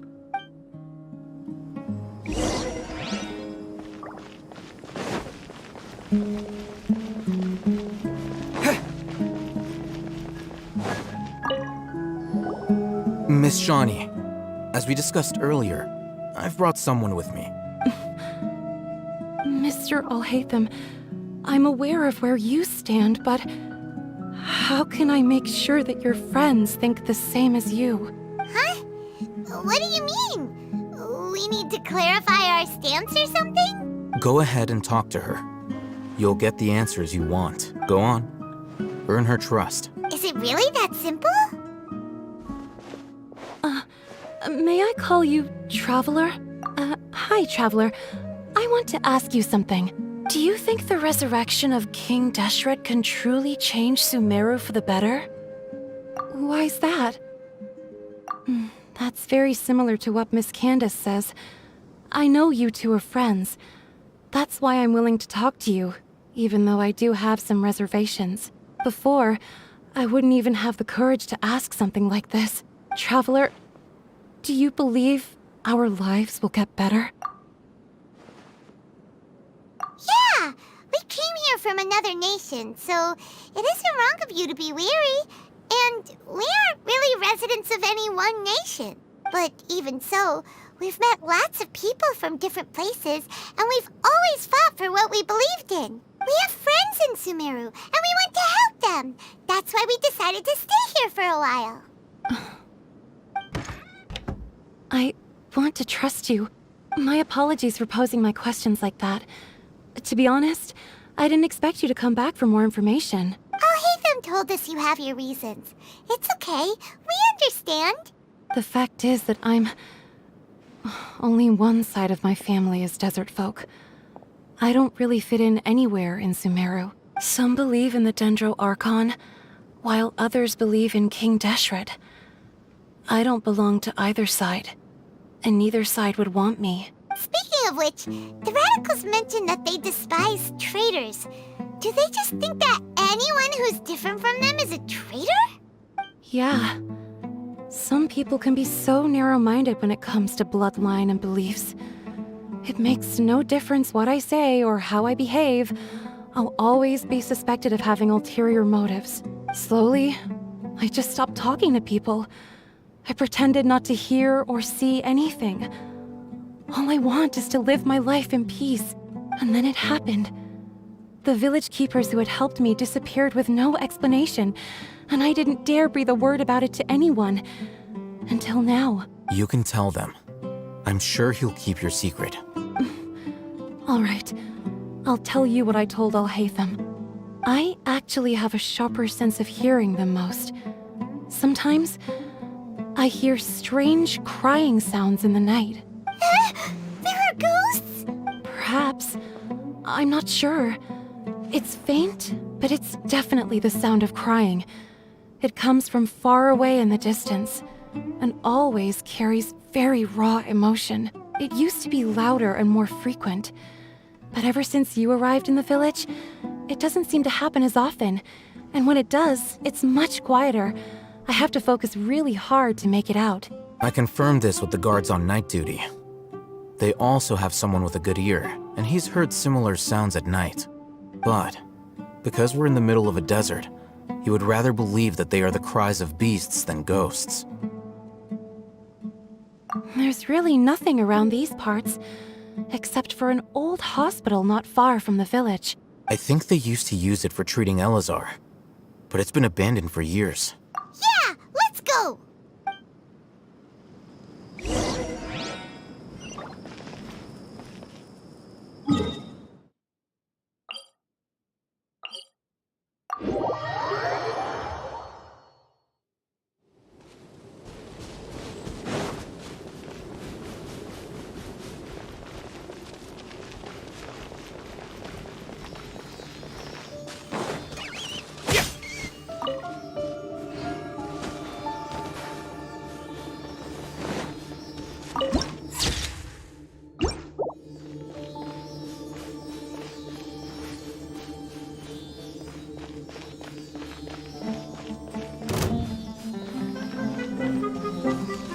Sounds good to me.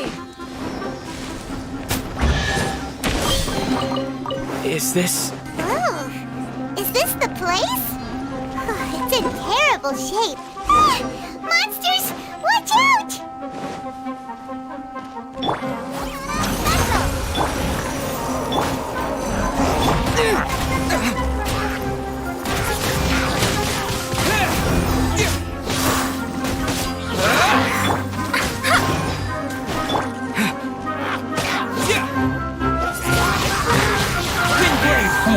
Dodge this! Got me that time. With the wind!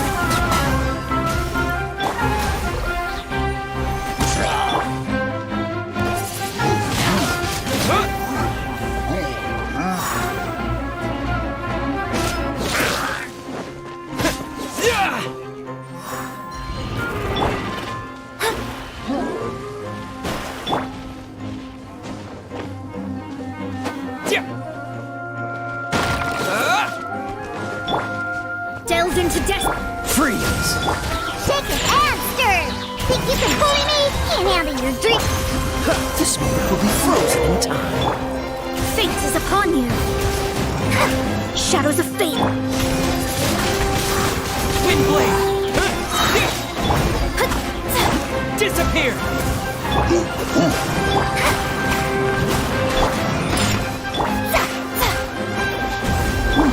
Cool it!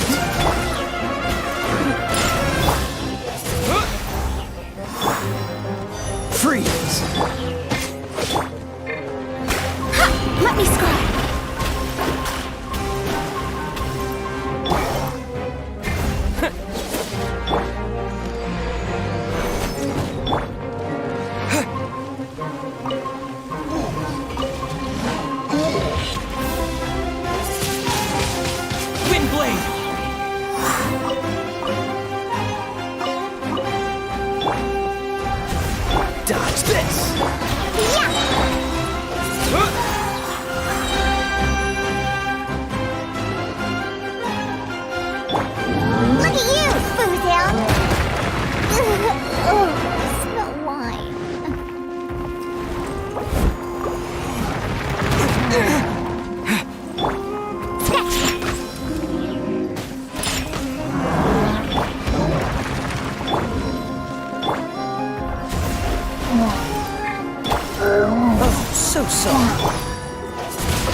With the wind! Freeze! Shake your hands! Shadows of... Wind blade! Written in the stars! Cool it! Pew pew!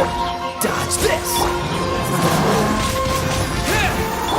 Can't have your drink, huh? Can't keep my eyes open.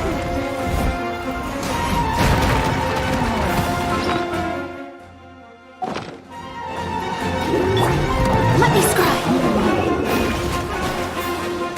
Delve into depth.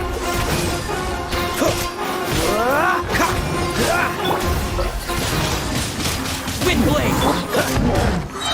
Freeze! This moment will be frozen! Shadows of fate. Disappear!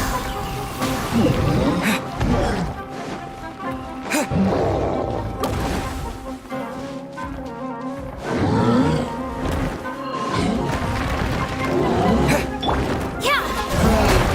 The stars are fading. I'm not done.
Let's go, I'm a rock!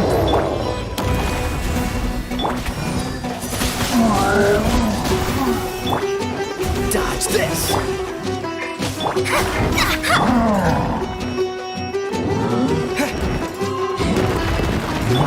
Think you can bully me? Cool it! Let me scry!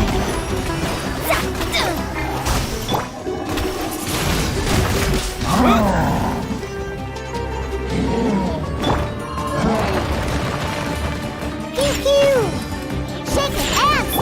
Delve into destiny! Freeze!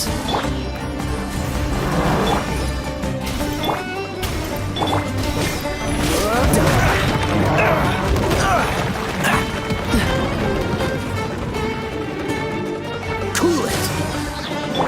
Scratch down!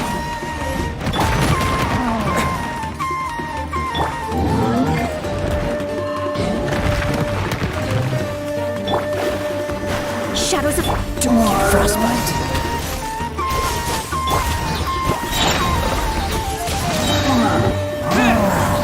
Look at you, Boomtown!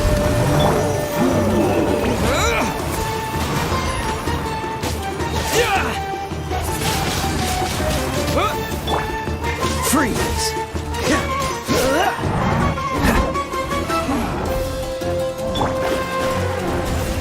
Cool it! Windblade! Dodge this! Decided by destiny. I'm a rock!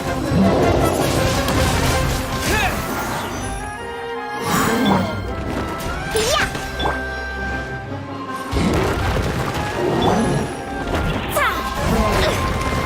My reckoning. Let's go.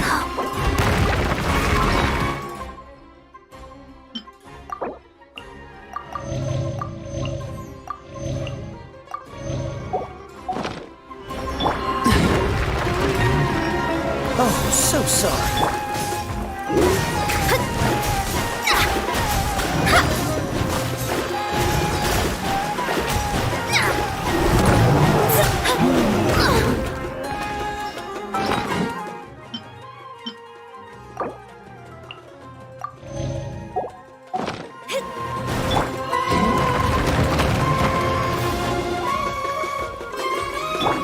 Think you can bully me? Delve into destiny.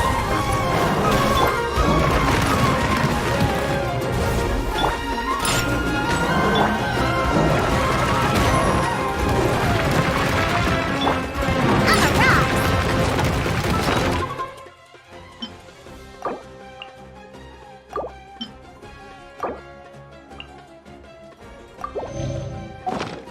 Let's go, let's go! Leave my space.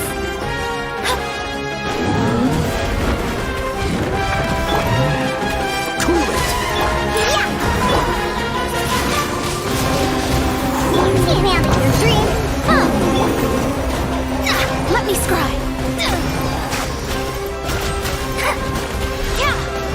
Dodge this!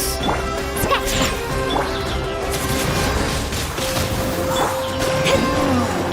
Disappear! Shadows of fate.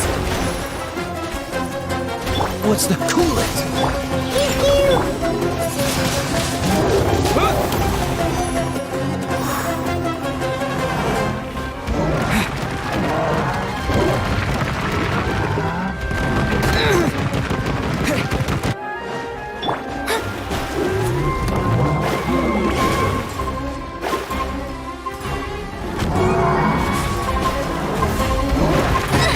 This is not foretold.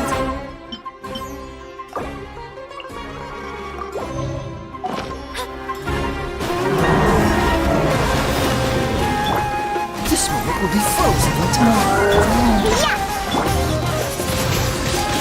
Windblade! Written in the stars. Delve into destiny. Look at you, Spoontail!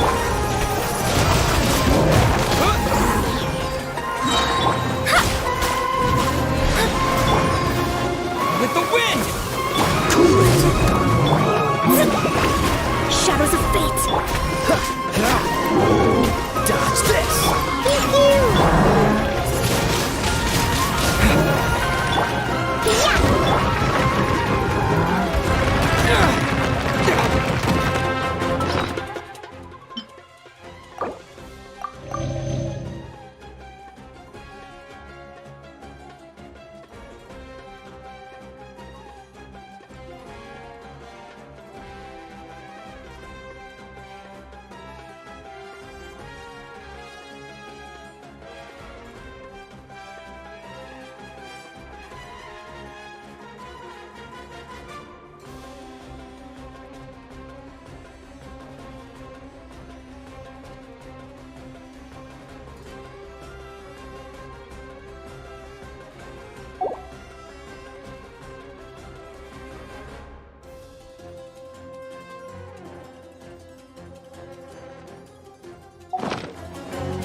Delve into death.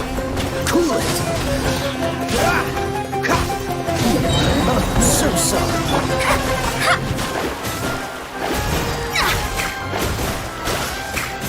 Let me scry. Dodge this! Think you can bully me? Windblade! Can't handle your dream?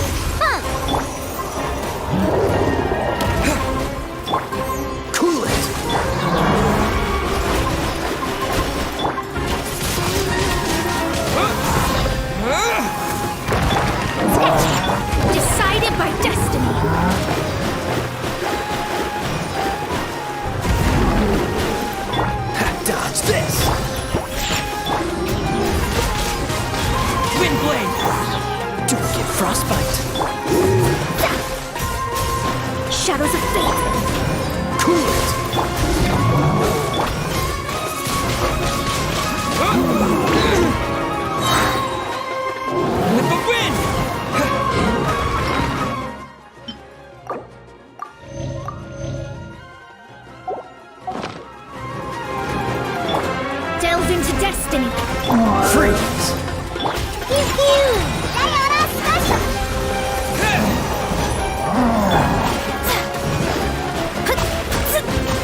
Shadows of Fate!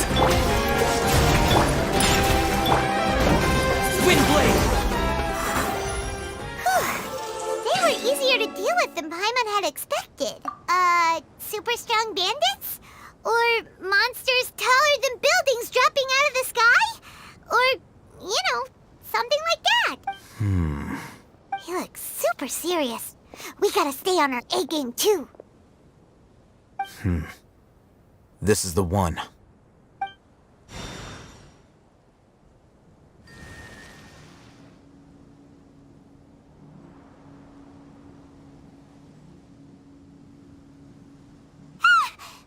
Let's go in and take a look.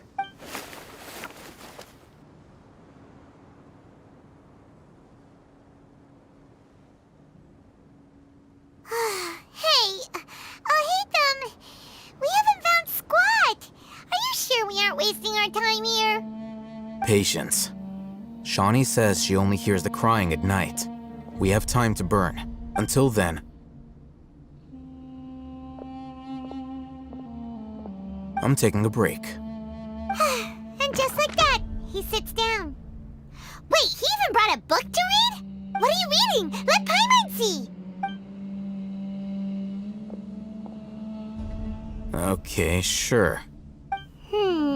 Huh? The natural position, which is the positional propensity of an entity in natural motion in contrast with an object in forced motion? Huh? When free from external influences, every entity displays the tendency to follow its natural trajectory? So, you got that? Oh, Paimon gives up. You keep reading your book. See ya! How is he so relaxed? Look at him, reading an impossible book in a creepy place like this. Hey! Paimon's your Tibet travel guide. Paimon knows plenty of useful stuff already. And anyway, it's not Paimon's fault that the books people read in Sumeru are so complicated.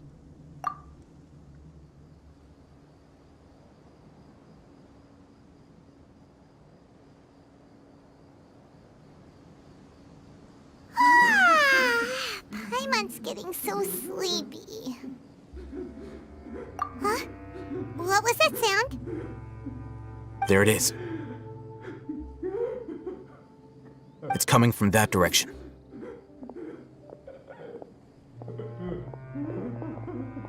Is the sound coming from here? Huh. Paimon's not seeing anything. It's from below. But there's no way we can get down there. Something is off about the interior here.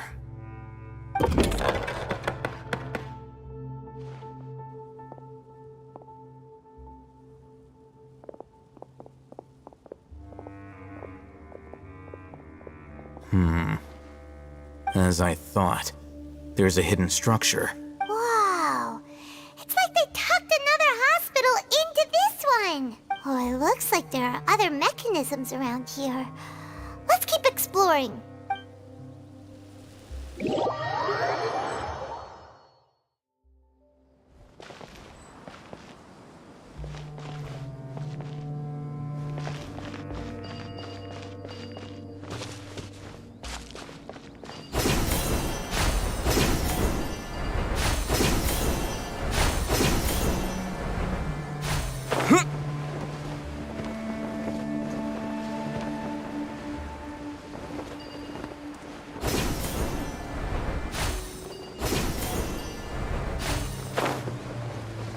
That's close enough.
chug.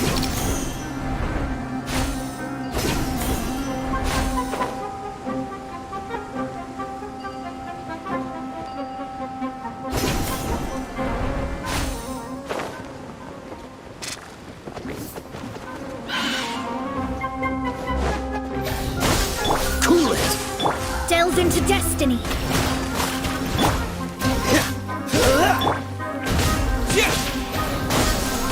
Dodge this! This moment will be frozen in time. Written in the stars! Let me scribe!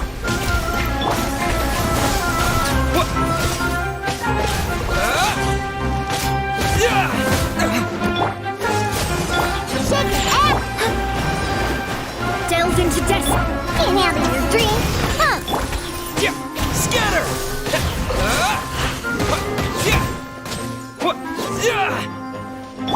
Freeze! Shadows of...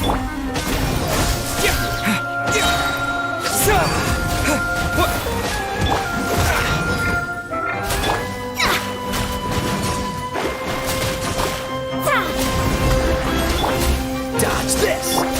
Propagate!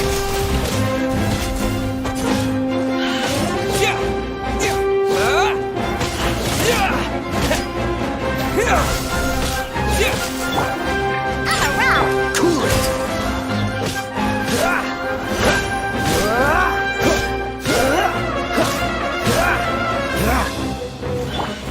Delve into destiny! Scatter! Frostbite! Propagate! Don't push your luck! Let me scribe!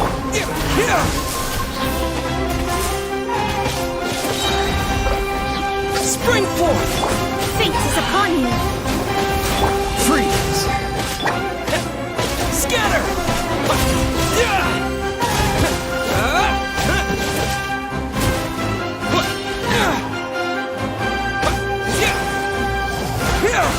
Dodge this! Delve into destiny!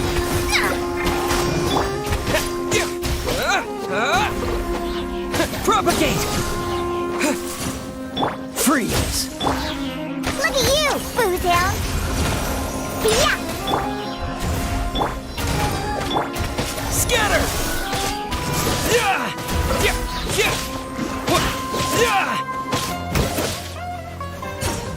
Propagate! Germinate! Dodge this! This moment will be frozen! Scatter! Cool it! Let me scribe!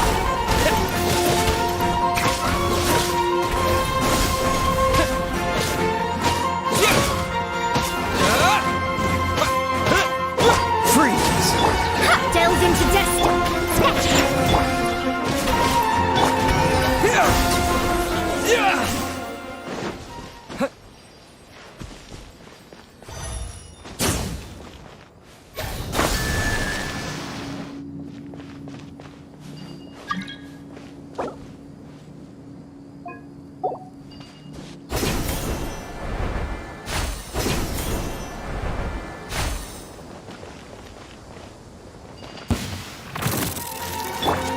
Dodge this!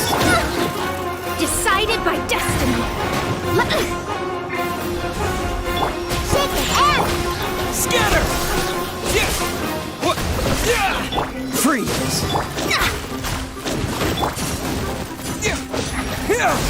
Can't handle your dream.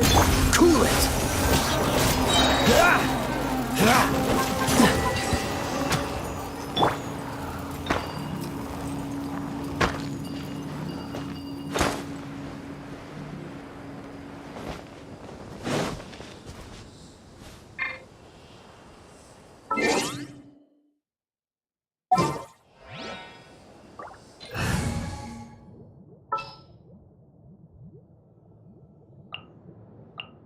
It's been a while since I've limbered up.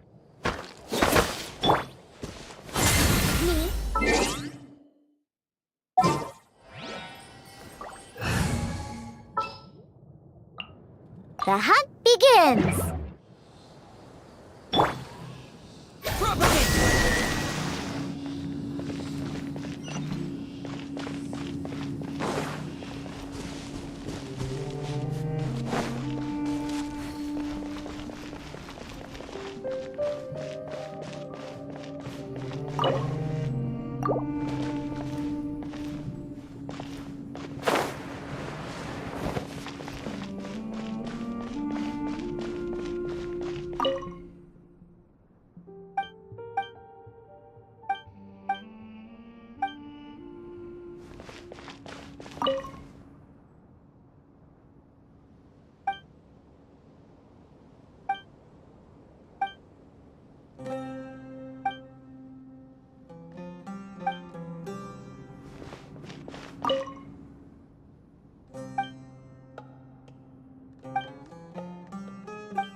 Look! There's someone over there! Good idea. Let's approach him slowly without alarming him.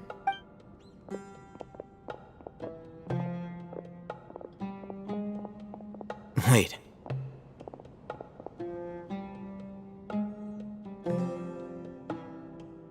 You're...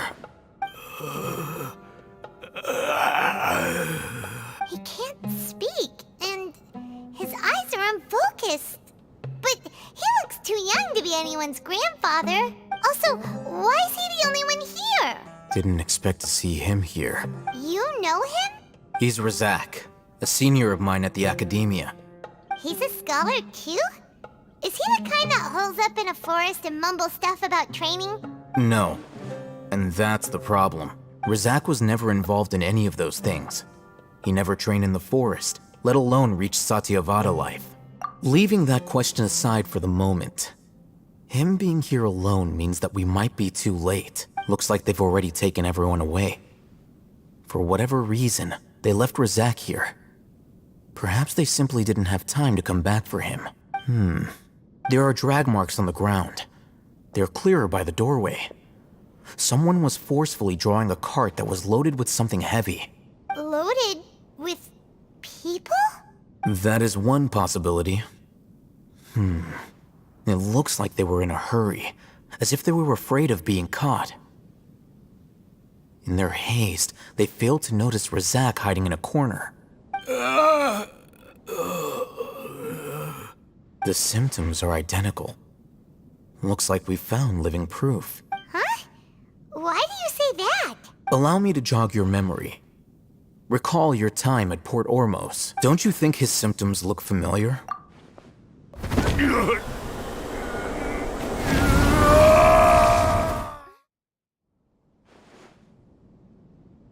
Oh, now that you mention it, they're acting the same way. Correct. The Academia is behind all of this. It isn't difficult to deduce their rationale. First, the Academia spread a false rumor of King Deshret's resurrection, emphasizing the role of the village keepers, the mad scholars who were exiled to Aru village. These rumors were all the persuasion that the radicals needed, and those based in Aru village leapt into action. Unbeknownst to them, of course, through rounding up the scholars, they were actually helping the Academia. As well as being able to exploit the radicals for their own ends, this scheme has one further advantage to the Academia. All the risks and responsibilities are offloaded onto King Deshret's followers. Life for the desert dwellers has been brutal ever since King Deshret's death all those years ago. Beneath the surface, feelings of desperation are widespread. Many would give everything they have for the prospect of something better. Anyone looking to exploit that for their own ends simply needs to make a few empty promises. Even if complications arise, people will see that those involved are all followers of King Deshret, and look for no further explanation than differences of belief. A deep-seated mistrust of the desert and everyone in it by the rest of Sumeru will make sure of that. The notion of an Academia plot wouldn't even cross their minds. It may seem like a simple strategy, but it is able to work wonders under Sumeru's current circumstances. Oh, that makes a lot of sense. It's in line with the village chief's theory, too. But there's still one very important question. wasn't it the academia that brought the scholars to Aru Village in the first place? Why does it want them back now? Throughout this process, one thing has changed. The scholars' identity. First, they were scholars. Then, they became lunatics. After that, they were exiles. And finally, they become missing persons. An exile is still patently a living, breathing human being. But when someone becomes a missing person, that is brought into question. If you can't find someone, you have no way of knowing what exactly happened to them. That makes missing people an ideal resource. Resource? For what exactly? One possibility is that the information in their brains could be extracted into knowledge capsules. Extracted? You mean canned knowledge comes from people's brains? With the technology of the Sumeru Academia, it's entirely possible. Perhaps the process caused them great suffering, which is why they cry out in the dead of night when no one is watching them. So, the human brain... Nope, nah, Paimon doesn't want to think about this. I'm the Academia scribe, after all. I'm familiar with their projects. Anyway, judging by Razak's state, the contents of a divine knowledge capsule were extracted from his mind. But something went wrong in the process. Or perhaps his curiosity got the better of him, and he used such a capsule for himself. Paimon's a little confused. Can they just use anyone's brain?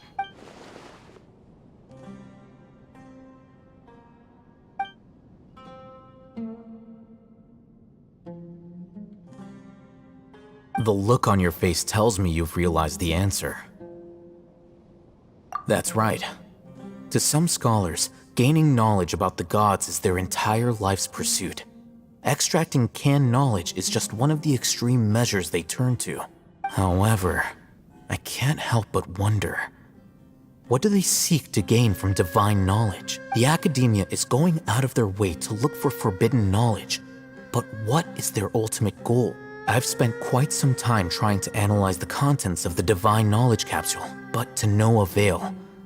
It seems like my way of thinking is too different from theirs. You mean you're not even slightly interested in getting your hands on this forbidden stuff? All scholars seek to expand the horizons of knowledge, but I'm not particularly interested in gods, so I don't share their degree of zealotry.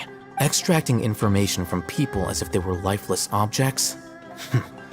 If this is the direction of academic progress, then the Academia may as well shut its doors.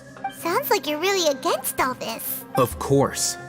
The Academia's actions run contrary to their rules. Whether it be academics or knowledge, everything has its boundaries.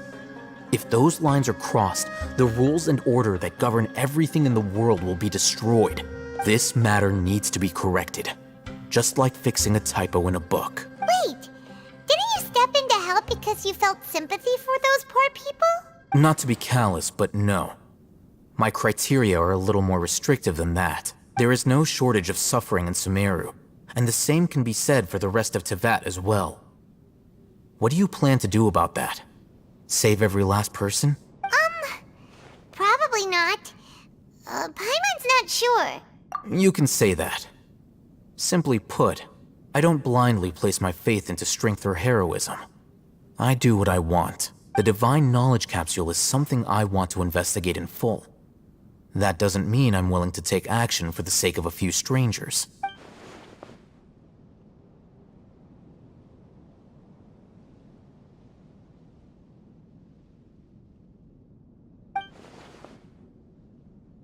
Paimon's been wanting to say this for a while. There are a lot of bad guys in the Academia, but you're not one of them. You're their weirdo. You're probably right. Though I must say, I quite enjoy this feeling of being the odd one out. Uniqueness is also an asset, is it not? Wow, that's a great way to think about it. Paimon's really impressed. If only Miss Shani had a similar mindset, her life would definitely be a lot easier. I'm just a more likable person than her in general. There's nothing more to it than that.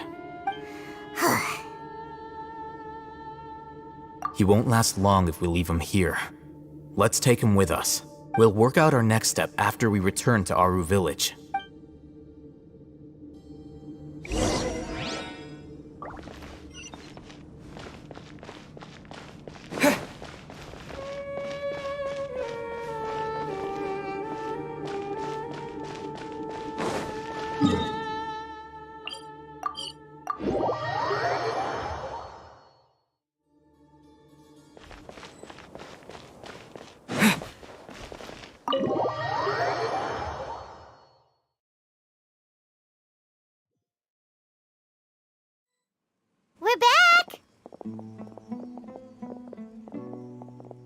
You must be tired.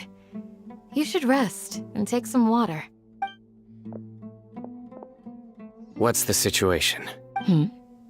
Who's this? Unfortunately, somebody who's too young to take on the role of Isak's grandfather. Nevertheless, he's one of the people we're trying to find.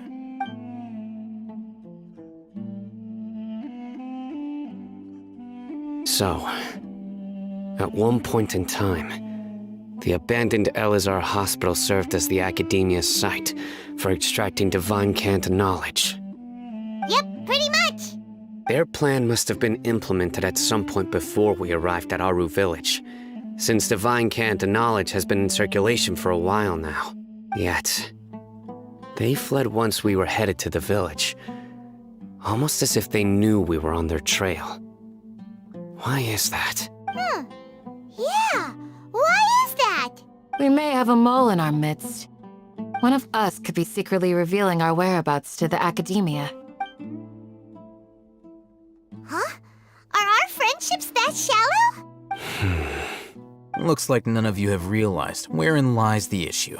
Sino, you're the reason why they can predict our movements. Wait, what's that supposed to mean? Choose your next words very carefully. It is simply a logical inference. I have my reasons. So what you're saying is, Sino's the mole. Interesting. And here I thought you were the most suspicious one, Alhaitham, since you were always acting alone. I know. You have a point. But I realized something as we were returning from the hospital. Sino isn't like any of us. What are you trying to say? Do you still remember who you are, General Mahamatra? As a Matra, you are no doubt privy to certain kinds of information. Before you can take action against someone, you are required to have all the facts available, including the less than savory details. Simply put, the Academia has traditionally allowed you access to a wealth of sensitive information. Knowing their modus operandi, wouldn't you expect them to take precautions against you? If you want to raise a vicious wolf, you need to make sure that you can avoid its bite. The Academia is monitoring me? It's not that simple. The Academia has eyes all over Sumeru, but they have a special protocol for dealing with you. Every so often comes a Nyagarbaha Day. On this day, the Academia enters new information into the Akasha through knowledge capsules. I remember seeing the thick notebook next to the control panel once. Its contents were all about the General Mahamatra, his activities throughout the day, preferred methods of enacting judgment, everything. You're saying that the Academia entered my information into the Akasha too? But what's the point in doing that? My actions aren't important enough to be added into the Akasha. The Akasha is capable of computation. The Akasha's algorithms are entirely capable of predicting your movements using the data entered. When you would depart, the route you would follow, your destination. It knew all of this. It predicted my every move. The Academia has been watching you longer than you think. However, the fact that you resigned is proof that their suspicions were well-founded. So that's how it is. Sino adheres to his principles so strongly that he's actually a thorn in their side. Tenacity of will and steadfast faith are worthless to the Academia. They need scholars who are easily pliable and mindlessly go after anything they can profit from. Sino, don't take it to heart. This just proves how much of a trustworthy ally you are. They escaped because of me. Don't blame yourself. It's not like any of us would have known. I have an idea. If they predicted my movements, then I might be able to guess where they went. Whoa, you bounced back fast. There is always an opportunity for safety after danger passes. Oh, so that's how it is! Paimon gets it now! If the Academia is trying to avoid Sino, then the safest place would be... Yep, that's right! They'll want to proceed in the direction opposite of where I'm going.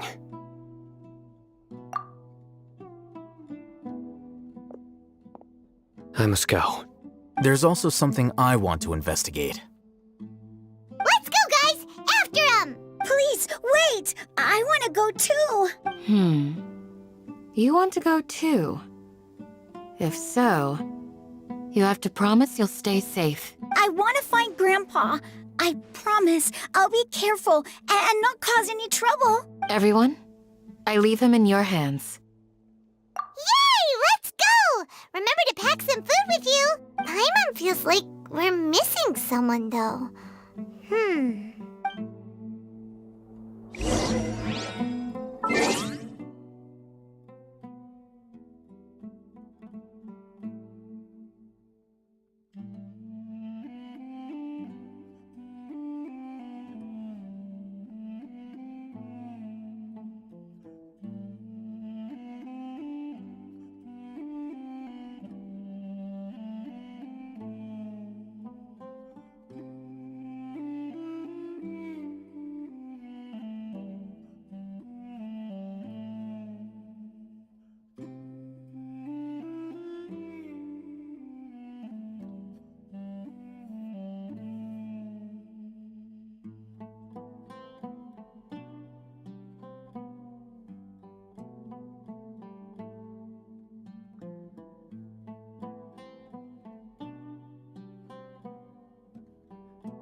Yes.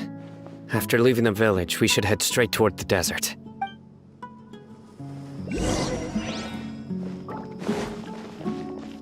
I know the desert like the back of my hand.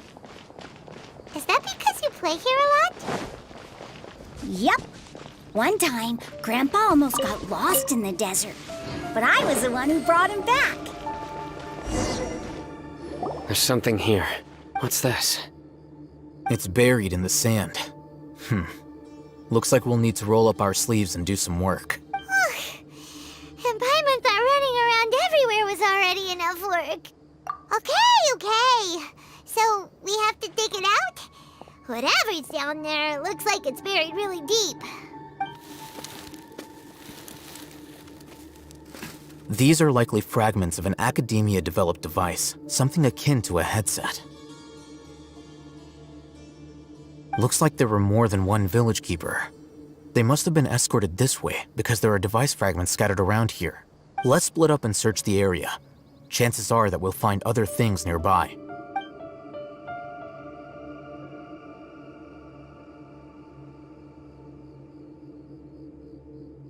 Is this what we're searching for? It looks kind of scary. This is definitely a device used to extract divine knowledge. How did it end up buried in the sand?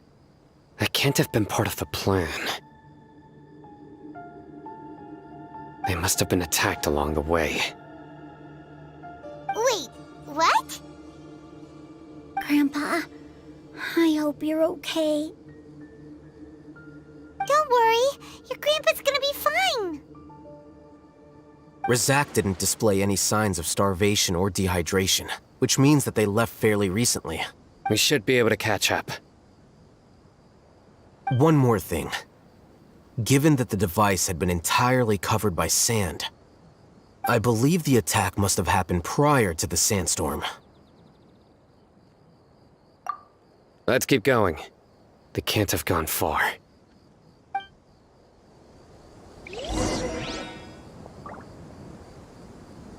Ugh, but running on sand is so tiring.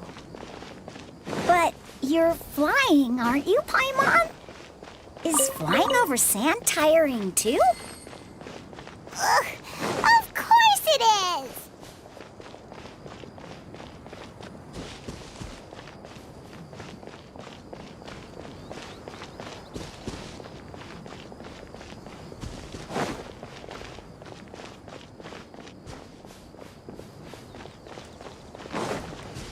Voices, over there. It sounds like an argument. Whoa, you have really good ears. Don't get any closer. They'll notice us. Dia's talking with the Eremites? Very interesting. Let's listen in.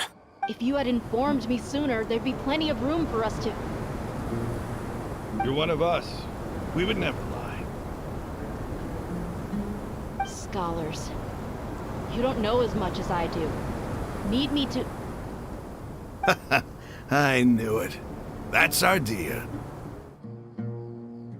Dia? Why would you... Dia! Hey, what are you doing?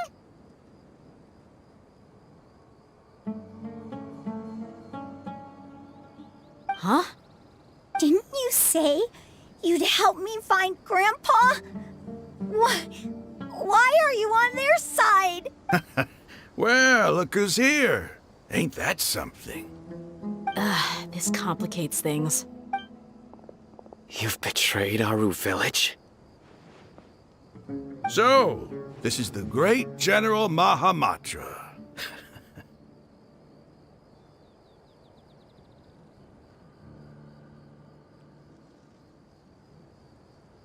Dear, you'd be better off as my assistant than hanging around with this motley crew. Seen for yourself. I have the means and methods, and my ideals are far more admirable than theirs. I'm not the type that's easily swayed, Raman. You of all people should know that. Wait, what's going on, Dia? Whose side are you on here? Shut it, Paimon. It doesn't matter. Whichever side you pick, nothing can deter us from the grand mission of resurrecting King Deshret. Once our Lord of Old returns to this land, we will have a new beginning. Face the facts, Raman. It's not gonna happen. You should understand that more than anyone. Have all your years as a merc taught you nothing about placing hopes in a ruler? I'm a desert dweller and a proud follower of King Deshret. Whether I live by the edge of the sword or in peaceful comfort, my soul will always carry this conviction. It's not too late yet. The village mad scholars aren't gonna bring King Deshret back to life. You don't understand, my dear lady. Pursuing our faith is our purpose in life. Even if the chance of success is 1 in a million, we must be willing to give everything we have. Even if it'll expose you to the academia? Even if they end up disbanding the Eremites? Your Eremites, which you've worked so hard for all these years? Yes. We've waited a long time for this day to come. The sun and the moon no longer shine here. All you see now is cracks in this desiccated land. But fate has finally dealt me a hand to play against the academia. With these scholars in our custody, we'll stomp the academia's forces and fight our way beyond the wall of Samiel. Ridiculous. Think about it. The academia controls the entirety of Sumeru. Your powers are negligible in comparison. If you still don't believe me, then try asking these 2 men. They're also against the academia, but neither of them are as arrogant as you are. They look more like pawns of the academia to me. Why would I listen to anything the people of Greater Lord Rukkhadevada have to say? Filthy traitors. Your god abandoned all honor and betrayed King Deshret. We desert dwellers will never trust the likes of you. It's impossible to communicate with someone so hostile. Perhaps we should. Do you really believe that by kidnapping the scholars, you'll be able to negotiate with the academia? These people have no value as bargaining chips, but I could be persuaded to take their place as your next hostage. These scholars were exiled from the academia. I, on the other hand, am their current scribe, and will be a much greater asset to you. Wait, you can't be serious. So, you want to trade places with the hostages, do you? Precisely. Any wise person would gladly accept my offer. What are you thinking? What if they decide to kill you instead? Well, that would be bad luck for me. However, I'd get the chance to observe the scholars, perhaps even find out the truth. Think you can talk me over with that confident look of yours? I'm not trying to persuade you. I'm using this as a means of joining forces against the academia. You are the scribe. What do you have against the academia? Not all desert dwellers believe in King Deshret, and the same applies to the academia. Why must all knowledge seekers approve of the academia's way of doing things? You academia scum. Every last one of you is nothing but a hypocrite, just like everyone else on the other side of that wall. I've made myself clear enough. I won't listen to another word from the Dendro Archon's people. Not so fast. I'll hate them. Do you stand by everything you just said? I never make empty promises. You know you're making a dangerous decision, right? I do. Good. Raman, hear me out. These people are my friends. Maybe you can't take the followers of the Dendro Archon at their word, but what about me? Do you trust me? We've known each other for years. Of course I do. In that case, I'm willing to vouch for their honesty with my right arm. Come on, Raman, don't be a coward. If you're serious about taking on the academia, you need to steel yourself. You can't be afraid. An arm from the Flame Mane. You've piqued my interest. But what if you refuse to oblige? What should I do then? No one's a fool here, Dia. We're mercs. And mercs don't tend to live long unless they have their wits about them. You're not wrong, but this is different. I promised my friends that we'd bring back the village keepers together. Let's do it right here then. Give me your right arm as proof of your resolve. Don't listen to him! He's not even trying to negotiate! He just wants to make things more difficult! That's fine. Are you crazy? We came here to save lives. One arm for that many people is still a pretty good deal, if you ask me. Rahman, I'm holding up my end of the deal here. You'd better not let me down. Sure. Go ahead and cut off her right arm. No! Dia! What are you gonna do? Think of something! You don't have to go this far. That's not for you to decide. Do it! Dia!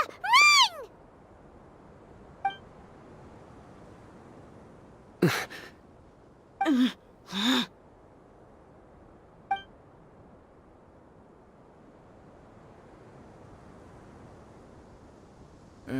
Stop!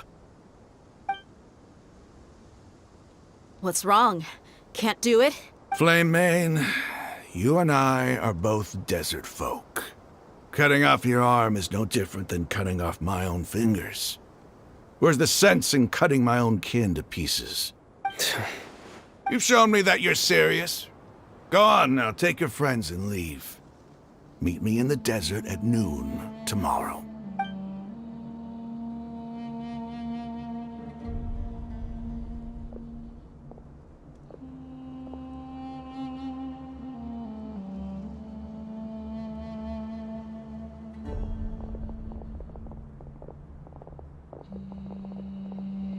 Phew. I was really counting on him not going through with it. Dia! That was crazy! Have you all lost your minds? What if he'd actually cut your arm off? Then I just have to hold my claymore with my left arm. Okay, I'm sorry. But sometimes when you're out on a limb, you gotta double down to seal the deal, you know? Don't ever make a promise like that again. I can deal with the likes of them. If it came down to it, you would not lose to them either. I don't doubt it, Sino. But this is about more than me and them. There's a lot more where they came from. Even if we got rid of one bunch of radicals, there are others out there. Wiping them out would do more harm than good. As you wish. I'm sorry, Dia. I should have stayed put and listened. I should have trusted you. It's okay. I promised you I'd help find your grandpa, so I'll do whatever it takes. Whatever it takes? You just might be scholar material. Huh? Are you serious? The Eremites once said that I was a lunatic. Perhaps a little madness is essential to be successful in research. Why does it feel like he's using his praise for me as an excuse to brag about himself? Okay, let's get moving. We should head back to the village and rest up. Today was just a trial run. Noon tomorrow is gonna be the hard part.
You're all here so early.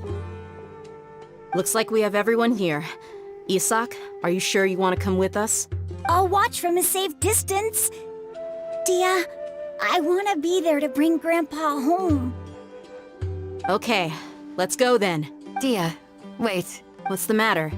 I heard that you were quite reckless yesterday. No more of that today, understood? Or I'll be very upset with you. Fine.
happy about that.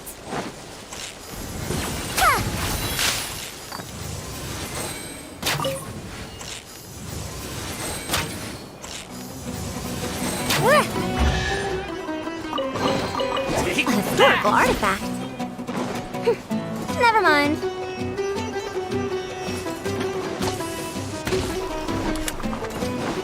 Try to keep up.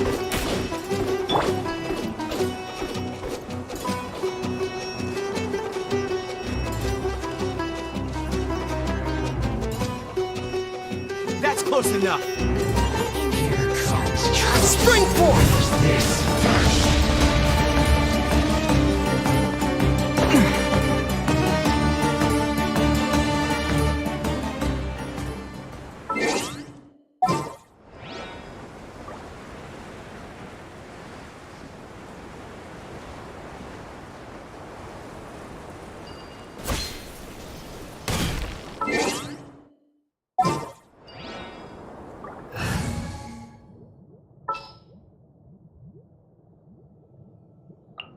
This is how it...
Delved into death.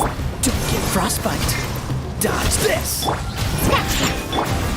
Scatter!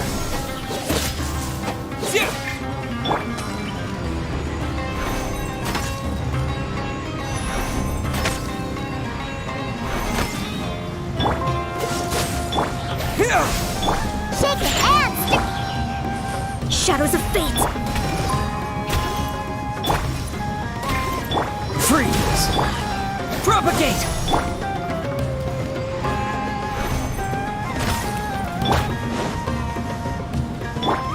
I'm a rock!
Propagate!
A reward on the road.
your luck.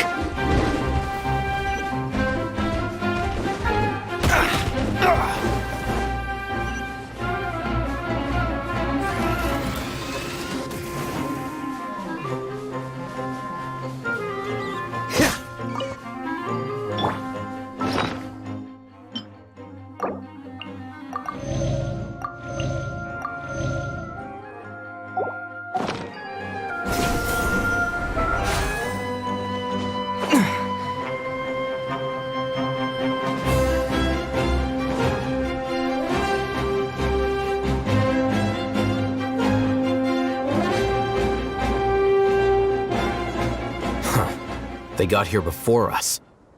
Uh-oh. Is it because Paimon overslept by 5 minutes and held everyone up? Is everything ready? Absolutely.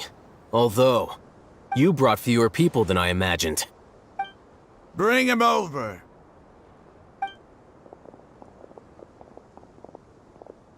Grandpa! Why is there only one of them? Raman, I've always thought of you as a man of his word. What's this about? It's a one-for-one exchange. Sounds fair, don't you think? And let me put it this way. Agreeing to any kind of deal with the Dendro Archon's people is already a huge compromise on my part. Don't you think you've asked enough?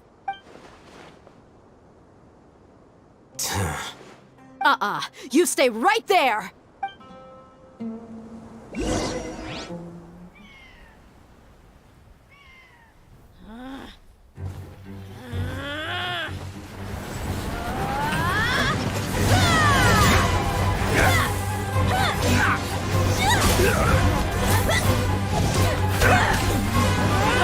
Playmate! What do you think you're doing? Grandpa! Don't you see this blade here? You coward! Why are your hands shaking? Wait a second! It's a earthquake! Grandpa!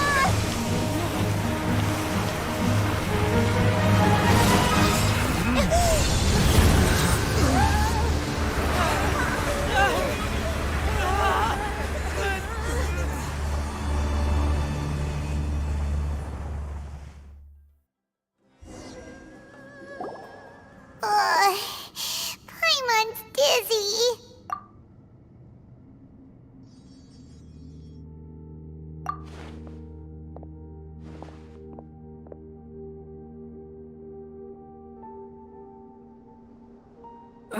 This day's going just great. What a nuisance. The sand dune collapsed.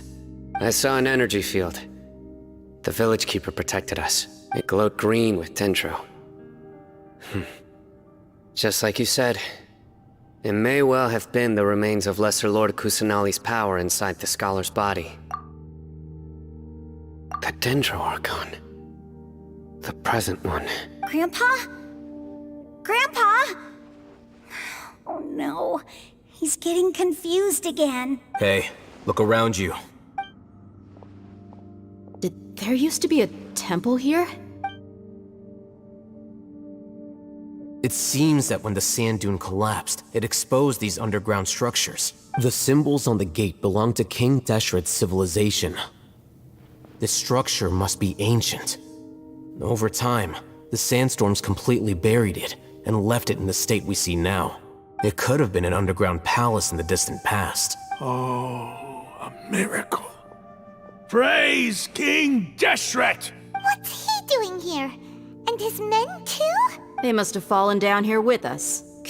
Pretty lucky if you ask me. Most of them seem in really bad shape. Except for him. He got off lightly. Mind your head. No, this isn't the time for conflict. Our exalted lord has shown us the way to his sacred palace. He's not actually gonna go in there, is he? As it happens, I want to take a look inside too. What are you doing? Don't you think it's curious? 1 minute, Lesser Lord Kusanali's power protects us from harm, and the next, remnants of King Deshret's civilization appear. Two major deities are vying to showcase their power to us. It would be a shame not to witness them both. Paimon thought you weren't interested in gods. Indeed. In my view, gods are just a higher form of living being. Or creature, you could say. New discoveries are always worth investigating. Whether they have anything to do with gods is neither here nor there. Raman, what are you gonna do about your men? I'll just let them lay here. King Genshit will take care of his people. Right now, I'm going inside.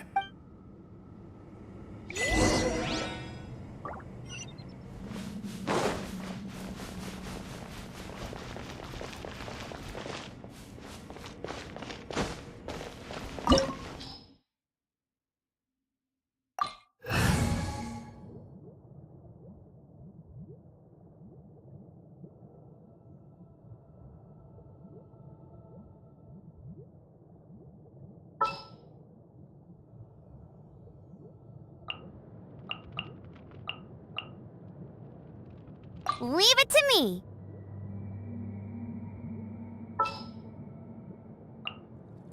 It is as the stars foretold. At the ready.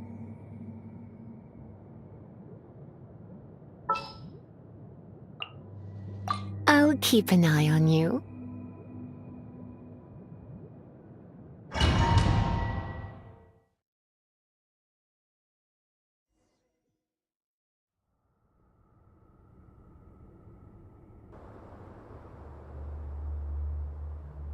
It's full of life here. This defies comprehension. It looked completely desolate from the outside. Yet, it flows with energy inside. Yeah, and there's so many plants. It's so pretty. Sir Raman. Huh? Me? Do you see another Raman here? Are you mocking me? What do you mean, sir? Interpret it however you want. But there's something I'd like to draw your attention to. While this structure is clearly left over from King Deshret's civilization, the energy that flows in here is that of the Dendro Archon. Whatever you say. It's not like I have a vision. There's nothing to be angry about. Think of this as an academic journey. It does seem kinda strange. If that's true, then we might have to explore this whole area to find an explanation.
Dodge this! Go!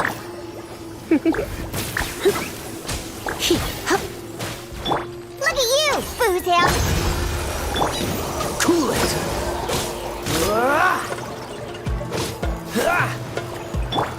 Scratch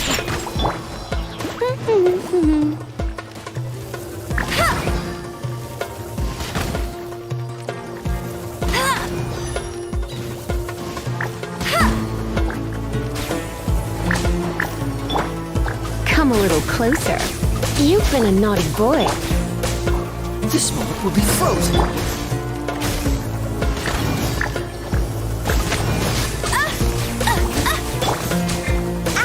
Yeah!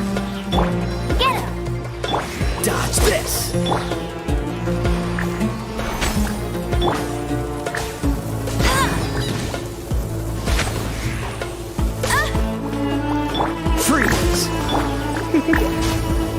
Blitz.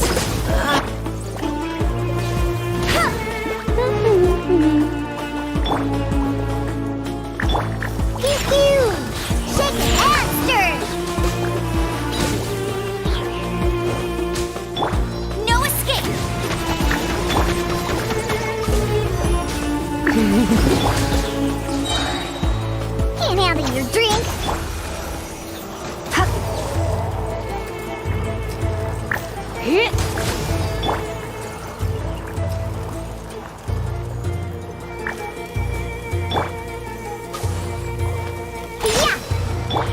Hey, go! You're in for a little shock. Blitz.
What's the dodge this? Go, Baron Bunny! Pew! Come a little closer. Yeah!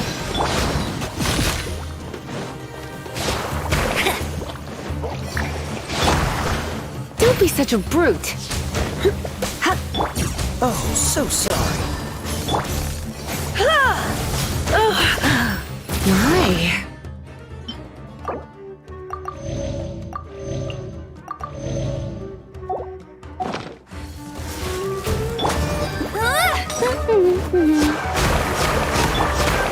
Cool it. You're in for a little shock. You've been a naughty boy.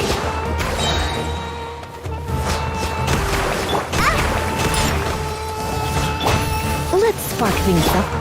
Not so no one escapes by sight. Come a little close.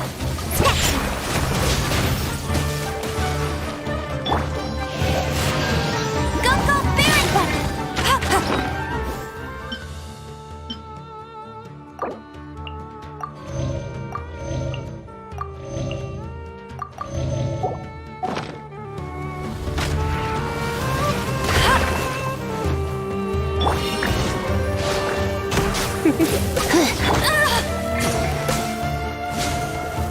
Not so hard. Freeze. I'm a rock. Yeah, look at you, Foodale.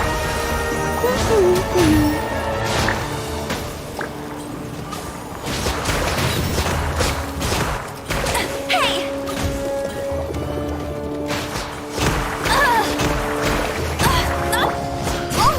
I'm a rock. Dodge this. Hey. You're in for a little shock. Must keep training.